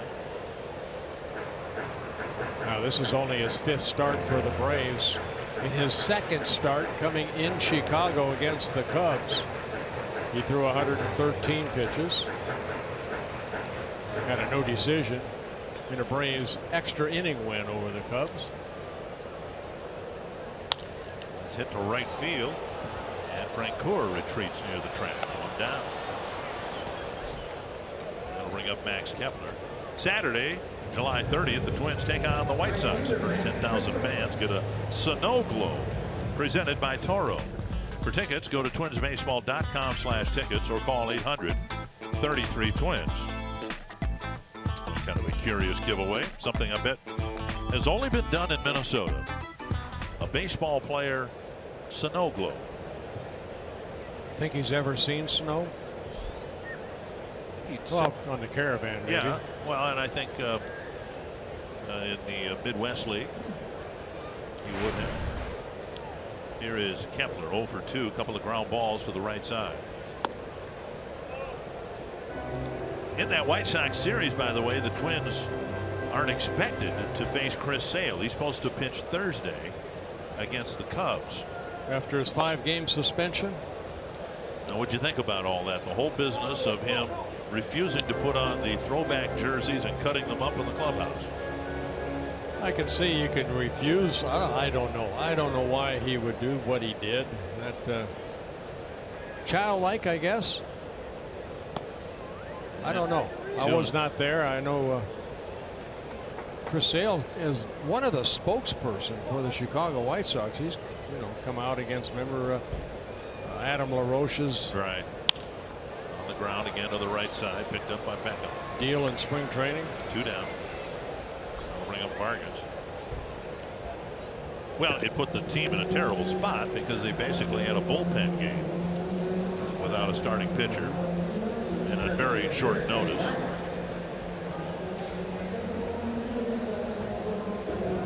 And I think everyone has said all the right things of Sale, kind of a non-apology apology, but in terms of what it does to him on the trade market, absolutely nothing. If the White Sox are overwhelmed by an offer for Sale, they'll consider trading him, I suppose, but it's going to have to be a pretty good offer. Wow. 1-0 to Vargas. Popped up left field. Harrell's been struggling all night long, and now he has a 1-2-3 6th inning on to the 7th. It's 2-0 Atlanta. Yeah, that's his first 1-2-3 inning.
the game with the Braves up 2-0. Yeah, home run by Garcia in the second inning made it a 1-0 ball game. Then in the next inning, A.J. Brzezinski started off with a ball that landed foul territory and a state foul, but he got a double. But Lucas Heron has been outstanding. 4 strikeouts. They've come all at the right time with runners in scoring position. Twins are 0 for 9 with runners in scoring position after 6 innings. 6 shutout innings for Harrell against the Twins. Looks like he's done. Nick Markakis will lead off the 7th against Irvin Santana. Markakis, Garcia, and Inciarte facing Santana. Off the plate, ball 1. Hey, it's good to have you back, but how was Cooperstown? Oh, it was outstanding. I'll tell you, Mike Piazza and Ken Griffey Jr., very emotional speeches. And they were tearing up within 10 seconds of once they hit the podium. It was unbelievable. And what I will remember of the speeches, and we're sitting in the back, we don't get to hear it. Did you have sunglasses on? Yes, I did. We all had sunglasses I think on. They issue you sunglasses once you get into the Hall of Fame, don't they? You get your own sunglasses, yeah.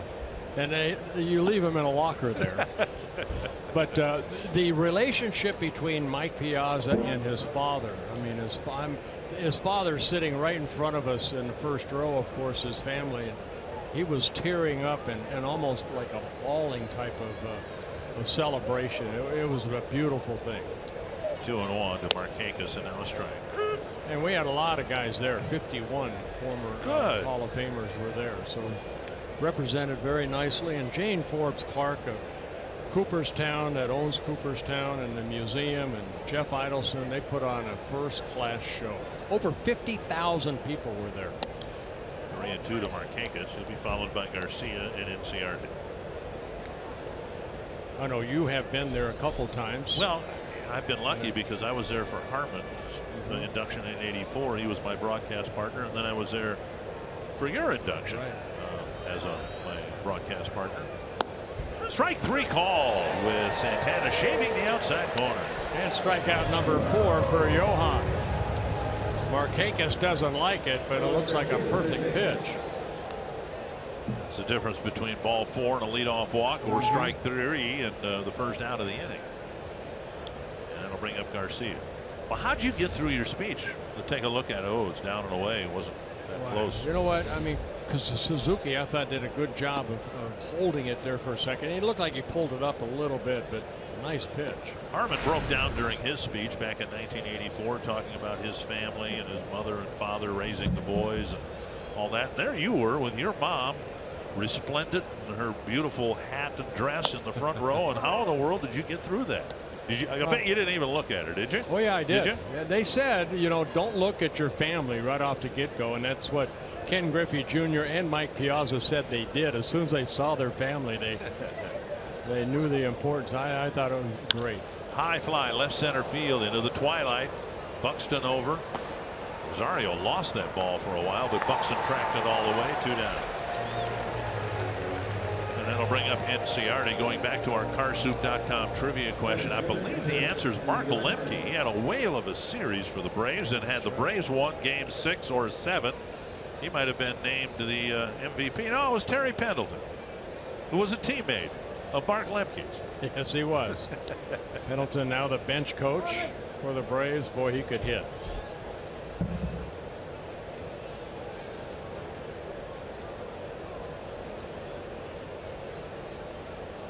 Two down, and now Inciarte. And I've had some casual conversations with Pendleton, but I've never had what it takes to just go up and ask him how he felt about the Metrodome. Because he was on the '87 Cardinals too,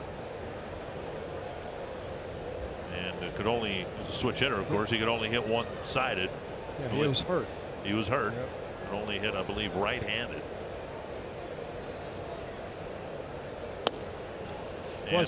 Was it Pendleton that the tarp ran over him? No, Vince Coleman. Was that Coleman? That was okay, a couple Coleman. years before that. Okay.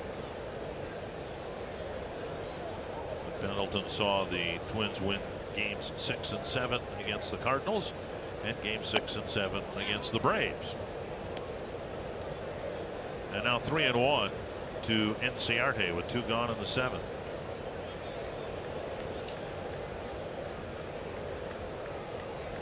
You know, I was in 2 World Series, and both times we had to win, you know, 6 and 7 to win.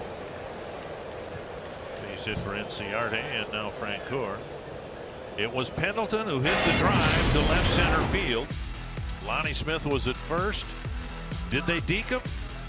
Did Chuck Knobloch and Greg Gagne deke him? Hold him up at second base so he can only go to third? You see the little hesitation right there. Wow. But he never lost. I mean, you look, you saw Gagne coming across. He rounded the bag. He was tracking the ball out in left center. So Lonnie Smith did not score on that ball. Then we eventually, of course, had a 10th inning, and Dan Gladden did score on a fly ball to left. Off the bat of Gene Larkin, who threw out the ceremonial first pitch here tonight. Swing and a miss by Francoeur.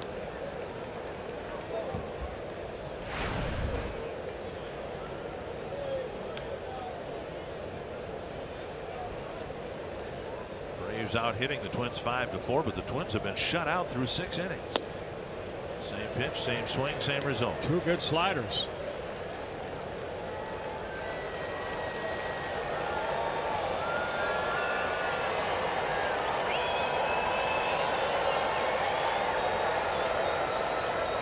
Do you do it again? You laid off of that one.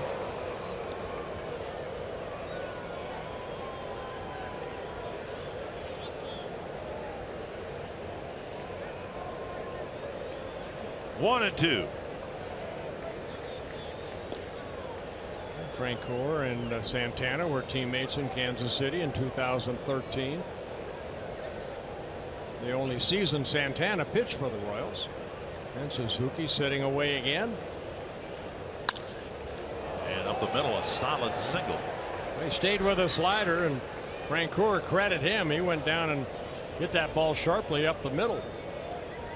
Second time he's taken a ball up the middle, and remember, in his first at bat, Dozier made that great play up the middle. This one, not a bad slider, but you can see Francoeur how he's just leaning out over the plate. Almost looked like he's looking for it. And he hit it sharply.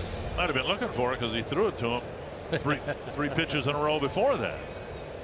Pierzynski with a double that never was grounded in fair territory. Eventually scoring a run in the second. Then he lined to Kepler, who made a nice diving catch to end the inning. Ball 1.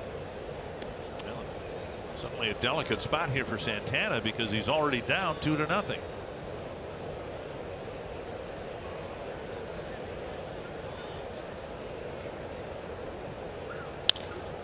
Tapper to second. Dozier with plenty of time. 2 left aboard. See if the Twins can get something on the board in the bottom of the 7th.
Baseball, Jed Jerko's really swinging the bat well for the Cardinals. 7 home runs in his last 9 games. And after a rocky start with the White Sox, James Shields is pitching like the James Shields of old.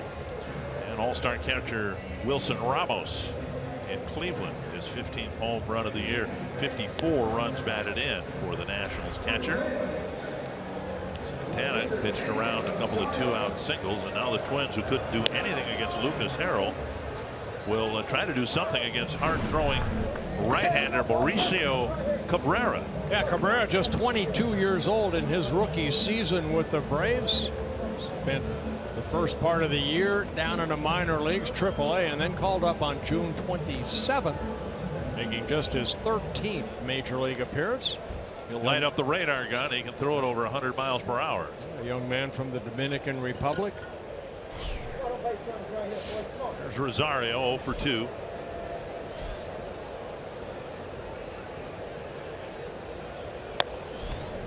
And that clocked at 100. And called a strike. Rosario 0 for 2. And Suzuki and Buxton.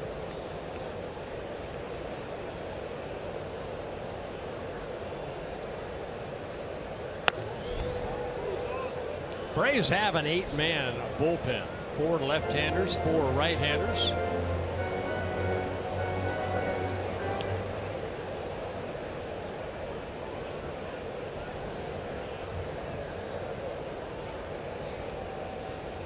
Hook foul. Whatever it was, his off-speed pitch is 91, and it was lined foul.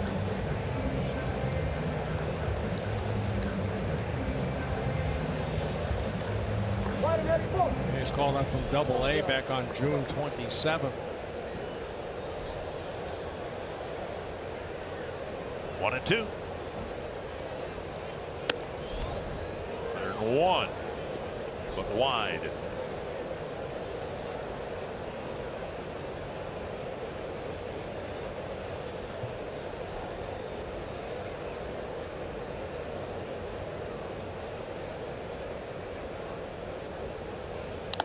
Foul tip.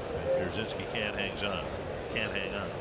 Last year, Rosario had 453 at bats, and he had 46 extra base hits. That's the measuring stick I kind of like. But you have 1 extra base hit for every 10 at bats, you're doing some damage. And so far this year, Rosario's a little bit underneath that, 174 at bats and just 15 extra base hits. Yeah, 18 doubles, 15 triples. With his 13 home runs. 2-2. And strike 3, 1 away. Came back with another changeup, and Rosario swings through it. So Cabrera comes in out of the bullpen, picks up a strikeout. We'll bring up Suzuki.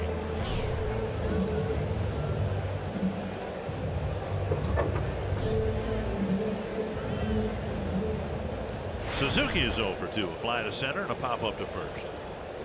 Pop up to first was actually right in front of the pitcher's mound.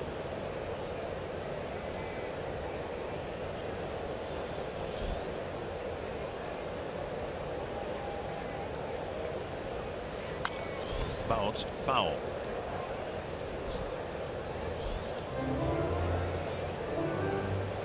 We saw he made the trade of Chapman from the Yankees to the Cubs, and he'll throw over, what, 104 we showed. A young man like this, only 22 years old.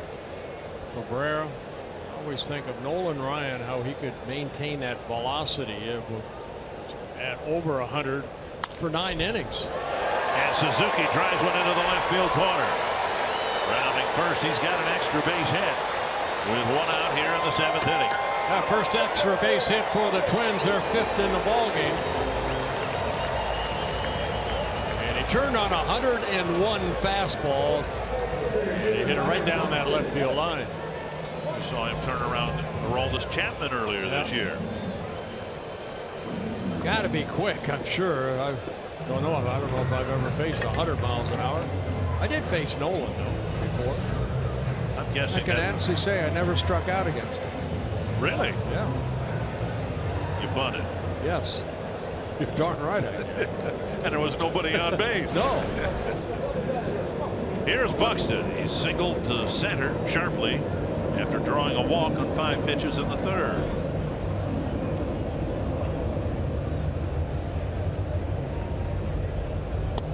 Down and in, ball 1.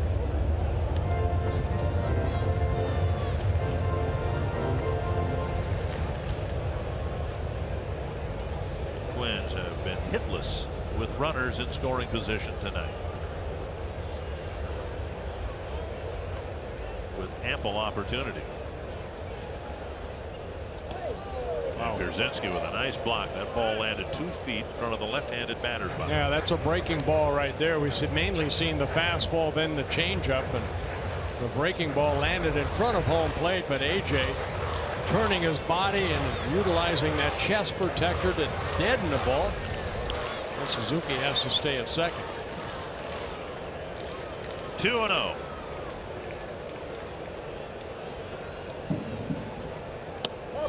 Strike call.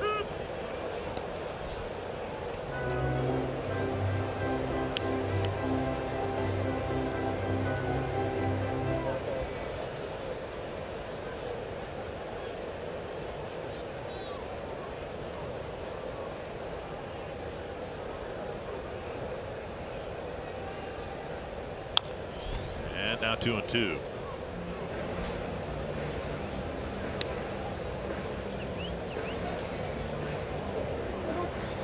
Nunez on deck.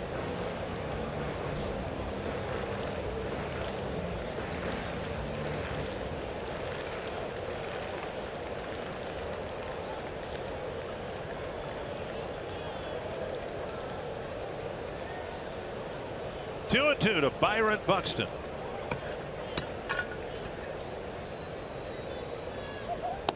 Off the plate on a close play. The slider just misses there. 3-2.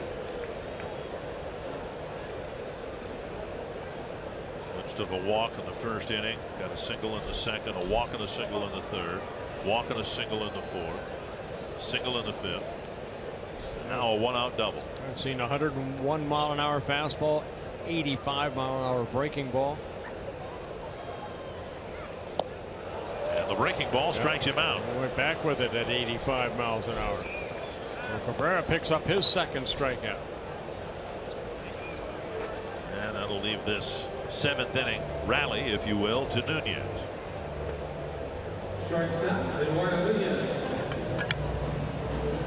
You saw AJ go out there and a little smile of Cabrera to AJ as he kept his mask on. But they can say what they want about AJ Pierzynski, but even as a Twins and throughout his 19 years at the major league level, I've always felt he is an outstanding game caller. Here's Nunez. Has walked, singled, reached on a fielder's choice. Fox Tracks presented by Carrier. And a slower breaking ball over for a strike. It's that slider again.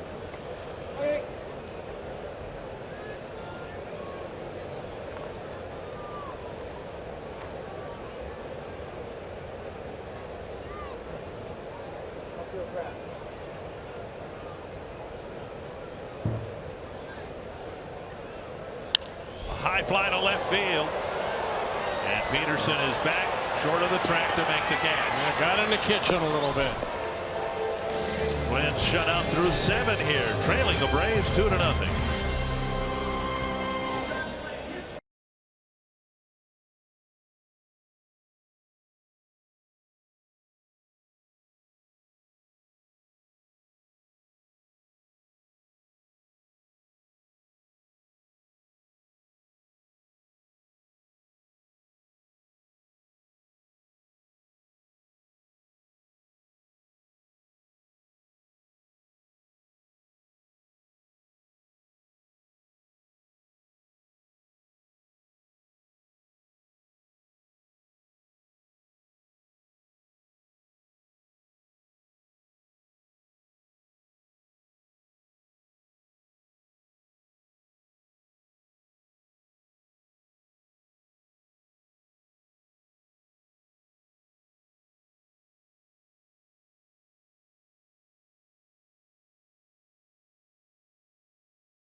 With your Mall of America Studio Sports Update. Tomorrow on Twins Live, we'll relive one of the best games ever played.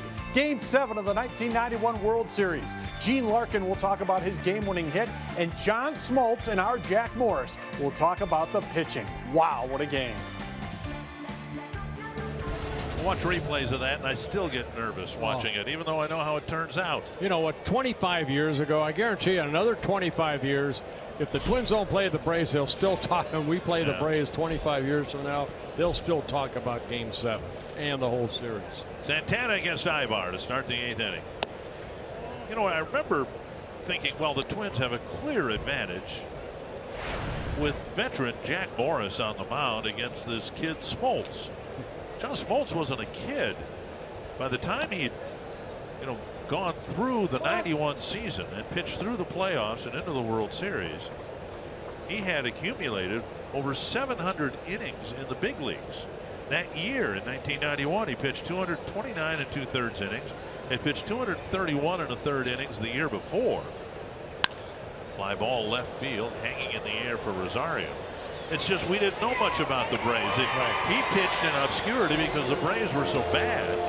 And Jack was on some pretty good teams with the Tigers, got into the playoffs a couple of times. And just the idea that, well, the Twins had a big advantage because big veteran Jack Morris against this kid John Smoltz. Well, he'd established himself already as one of the best starters in the National League. Him and Grant, he was kind of shadowed because of Glavine and Maddox too. Those two guys. And think about Smoltz. You think how nervous he was going into the ballgame. He may talk about that because he was from Michigan.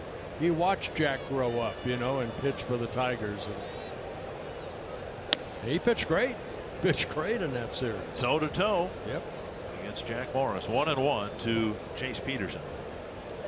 Meanwhile, Urban Santana is pitching one of his better games, although he's trailing 2-0. Another real good start for Santana. Really, only damage was Garcia's home run. It's kind of a gift double to AJ that he later scored on the double play. Other than that, Irvin has been outstanding. Dozier with a nice running catch of a very soft line drive.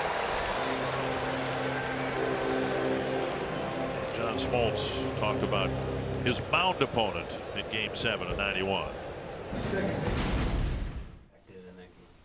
the best performance I've ever seen in my life. I've seen great performances. Under the circumstances, what he dealt with, hometown, he was the magician. And I've known that from watching him in the Tiger days. He had a desire and a meanness and a tenacity that you just weren't, you're going to have to beat Jack Morris. He wasn't going to beat himself. He's absolutely right. John Smoltz put into the Hall of Fame. 1-0 to Beckham, and now a foul ball.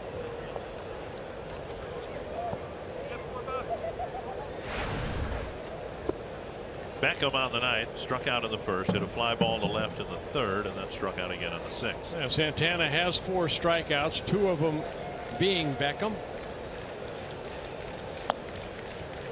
2-1. Yeah, Beckham came over the White Sox back in 2009. In his first year with the Braves, signed as a free agent, 1-year contract. Popped up down the right field line. Kepler will run out of room. Actually closer to Mauer, the first baseman.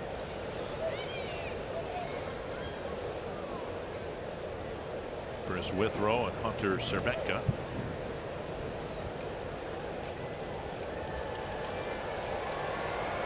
Two. You can see with Santana's last couple innings, 17-20, but prior to that, the first 5 innings, a total of 39 pitches in the first 5 innings. 2 6-pitch innings and a 5-pitch inning, and now a 1-2-3-8. See if the Twins can get him some runs, starting with Mauer, Sano, and Dozier in the bottom of the 8th.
The bottom of the 8th inning, and Minnesota would love a rally here. Coming up after the game, we will bring you Twins Live presented by CenturyLink and look at what has been a pitcher's duel so far here tonight. In particular, we'll look at the performance of Irvin Santana, who's allowed just 6 hits and 2 runs. Only 88 pitches for Irv through his 7 innings of work.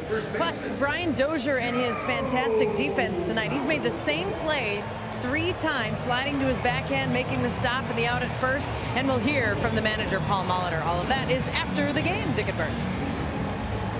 All right, thank you, Marty.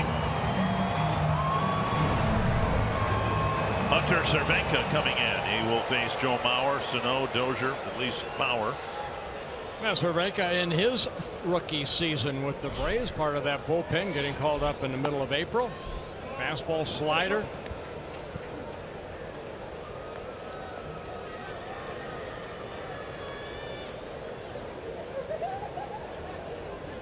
One and 0.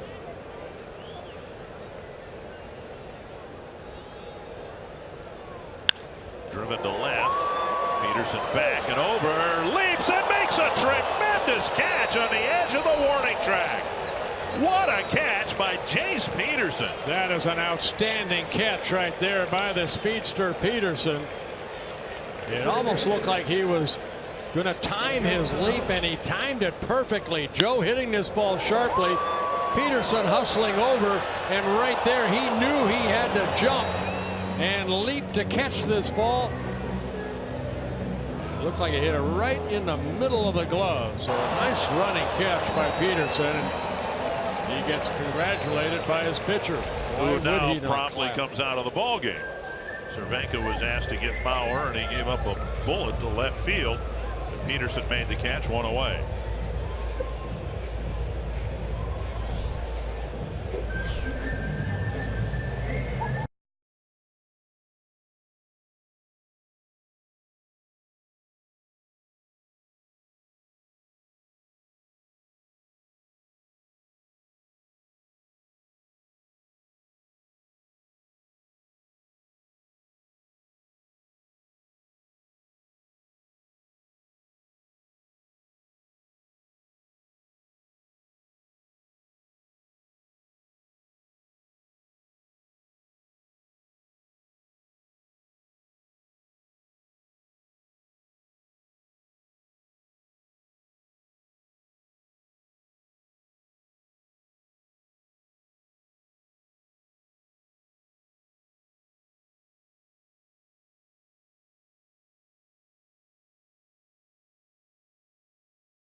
Go. Peterson got an awfully important one on what could have been a double, instead 1 down. Now Chris Withrow will come out of the Atlanta bullpen, trying to get after Sano and Dozier. Withrow's been outstanding for the Braves as of late.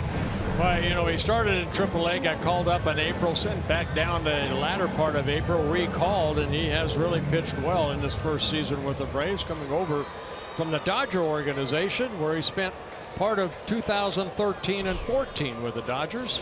16 of his last 17 outings have been scoreless. Sano fouls the first pitch back to the screen. Scouting report on Withrow, and a fastball clocked as high as 99, curveball, slider, and a changeup. Born in Austin, Texas, just 27 years old.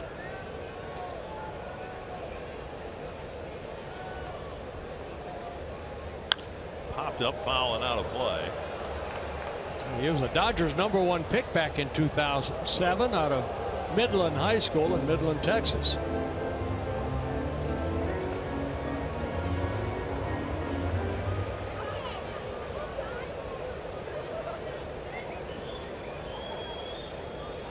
2 strikes to Sano. 2 strikeouts and a fly ball so far for the Twins third baseman. Checked his swing and a third, called third strike for Miguel Sano. Hard slider right there. Sano takes it, and Withrow picks up a strikeout. Perfect spot. 2 down, and now Dozier. Dozier with a single and 3 trips. That's with just 5 hits, 4 singles, and a double. Never had more than 1 hit in an inning tonight. Ball 1.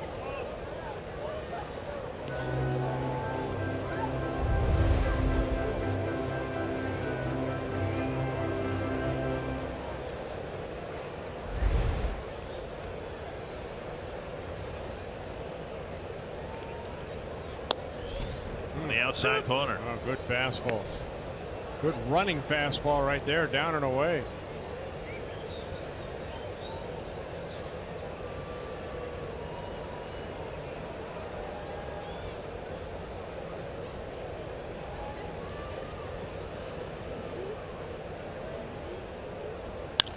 Tapper left side. Easy play for Ibar. And the Braves will take a 2-0 lead to the 9th.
Santana's been really, really good for the Twins, with no run support, and he trails 2-0. Well, that's all you can do, is exactly what Santana's done here tonight. Keep your club in the game. He did give up that home run to Garcia, and then, you know, Pazinski scoring on the double play. But other than that, Santana has been outstanding. He's given up 6 hits, a home run, a double. Other ones were singles. Freddie Freeman will lead off the 9th for Atlanta. The Twins are still hopeful of coming back and winning this game, but this has just been kind of a flat game for the Twins. 0 for 11 with men in scoring position after a series in Boston where they had plenty of clutch hits along the way, and that's what we've seen from the Twins more often than not over the last month or so. Much better clutch hitting. The Twins went to Texas, won the series down there, went to Boston, probably should have won the series there. Ball hit up the middle, and that's kicked it short by Nunez. Yeah, I bet you that ball had a lot of spin on it right there. And he error charged to Nunez here to lead off the 9th inning. That ball, one of the hops might have hit the mound and picked up some spin. Right here, looks like Freeman got jammed a little bit. But the ball kind of came up on Nunez at the last second as he got in front of it. The ball just kind of bounced up and hit the heel of his glove.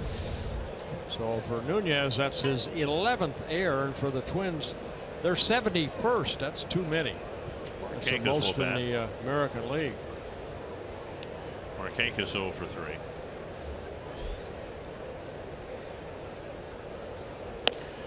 It was talked about and written about after the Twins left Texas. Well, how could the Rangers, the first place ball club, lose 3 out of 4 to the Minnesota Twins? It was talked about in Boston and written about. How could the Twins come into Fenway Park and outplay the Red Sox for most of that series and end up leaving there with a couple of wins? And we might be seeing the inverse of what happened here. Twins just haven't played good baseball here tonight. They've gotten a good pitching performance. But there's enough balance in this league. Even though Atlanta has 33 wins, other teams have a lot more. Left center field, and Rosario is there, makes the catch one away. You've got teams with 58 wins and 56 wins. The Braves only have 33 wins, but if you don't play good baseball against them, you should get beat. Well, you know what? You have to credit, Harold. Harnold did a great job. He really did. He got some big strikeouts when he needed to. Uncle Tonk and Buddy Boshear's getting loose, but this still looks like it will be Santana's game. Garcia slugged a home run, got a hanging breaking ball, and made Santana pay the price. And now a ball hit up the middle. He has another hit. First and second, one down here in the ninth. Garcia goes up there swinging a bat. Got jammed a little bit, but strong enough to hit it in the center field. Yeah, this is a game as a pitcher too. You want to finish this ball game. Still got a chance to get a win if you get the next 2 guys out.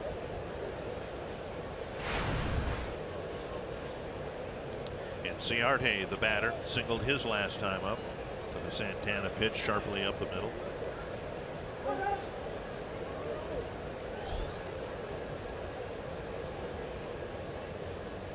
Ball one. Nice dig by Suzuki.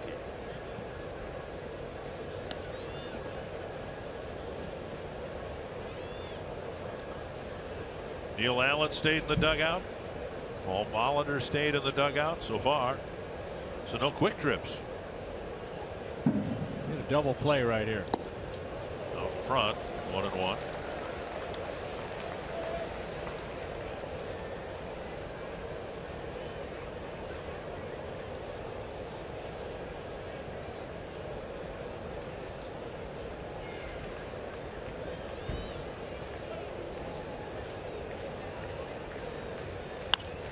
There's a double play grounder fielded nicely by Dozier, and that wraps it up. He needed it. Now get him a win.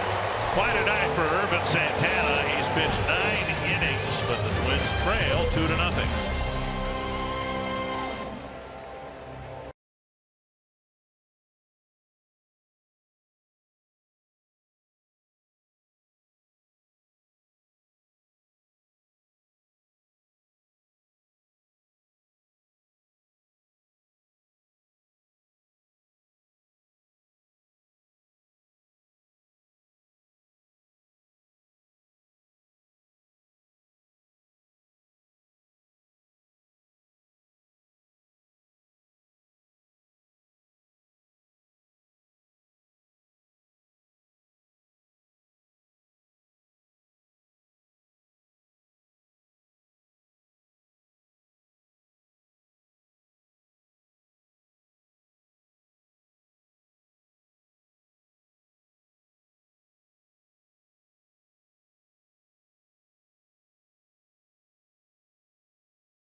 Santana with a 9-inning ball game. Whether it's a complete game or not remains to be seen. Twins have some work to do against a guy who they should be familiar with. guy who's struggled a little bit since the All-Star break. 4 prior appearances, and Jim Johnson's been scored on in 3 of them. Yeah, Jim Johnson, good sinking fastball, curveball, changeup. The Twins have seen him with the Orioles, the A's, the Tigers. In his second stint with the Braves. When the Twins decided to go with Brandon Kinsler as their closer, they identified Kinsler's basically pitch-to-contact guy. And that's a different animal for a closer. And in asking Paul Molitor about comparables, he mentioned this guy, Jim Johnson. He's always been kind of a pitch-to-contact guy. Tap to the right side, weak contact. There's that sinker right there. Gives up a lot of ground balls. And he gets Kepler on a ground ball, who's now gone 0 for 4, 3 ground balls to the right side today. Oh, he had those 2 years with the Orioles in 2012 and 13. Combined, he had 101 saves. And then he kind of lost it. He's kind of been trying to find it ever since. Johnson at 33 years old. One down quickly. Here's Vargas, Rosario.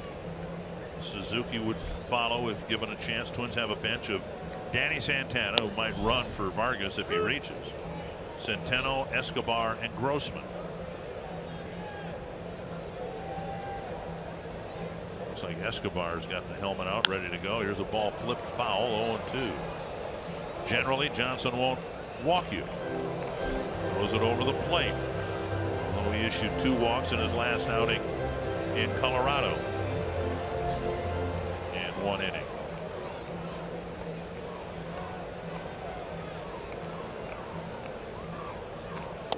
Inside, 1-2. And you even saw the movement of that fastball right there. A.J. Pierzynski wanted it inside. It was inside, down and in.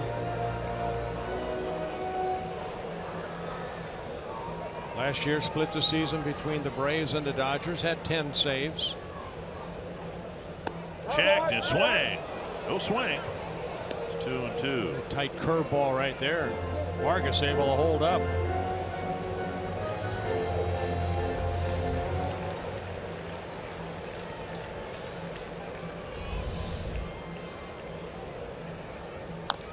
Foul. Johnson left the comforts of Camden Yards. Not that that's a pitcher's ballpark by any means, but then he went to Oakland and really struggled. Tigers picked him up. He really struggled. Good year last year with the Braves and the Dodgers. 2-2 to Kenny Vargas. Popped up center field. Going back is Enciarte. 2 down. Twins in danger of being shut out at the start of this homestand. Unless Eddie Rosario can do something about it. Mike Foltynewicz will go for the Braves tomorrow against Tyler Duffy in our CenturyLink What's Next. Yeah, Duffy coming off that short start in Boston, so he's looking to redeem himself. Foltynewicz, part of the future, the Braves' hope of a really effective rotation. Rosario 0 for 3. If he reaches, Suzuki would be due up next. Inside, ball 1.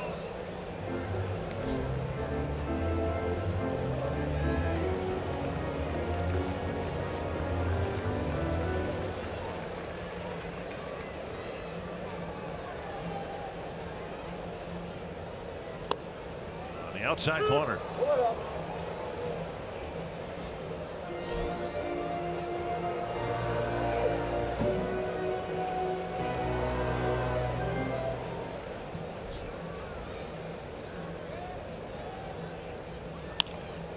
Flared foul, 1-2. Johnson with that big frame, 6'6", about 250. Signed by the Orioles back in 2001. Came up in 2006.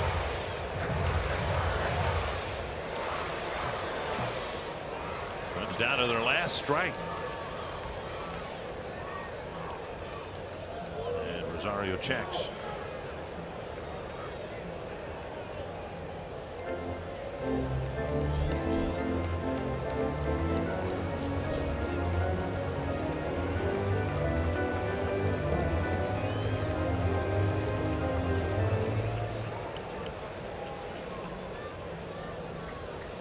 Two and 2 to the Twins left fielder.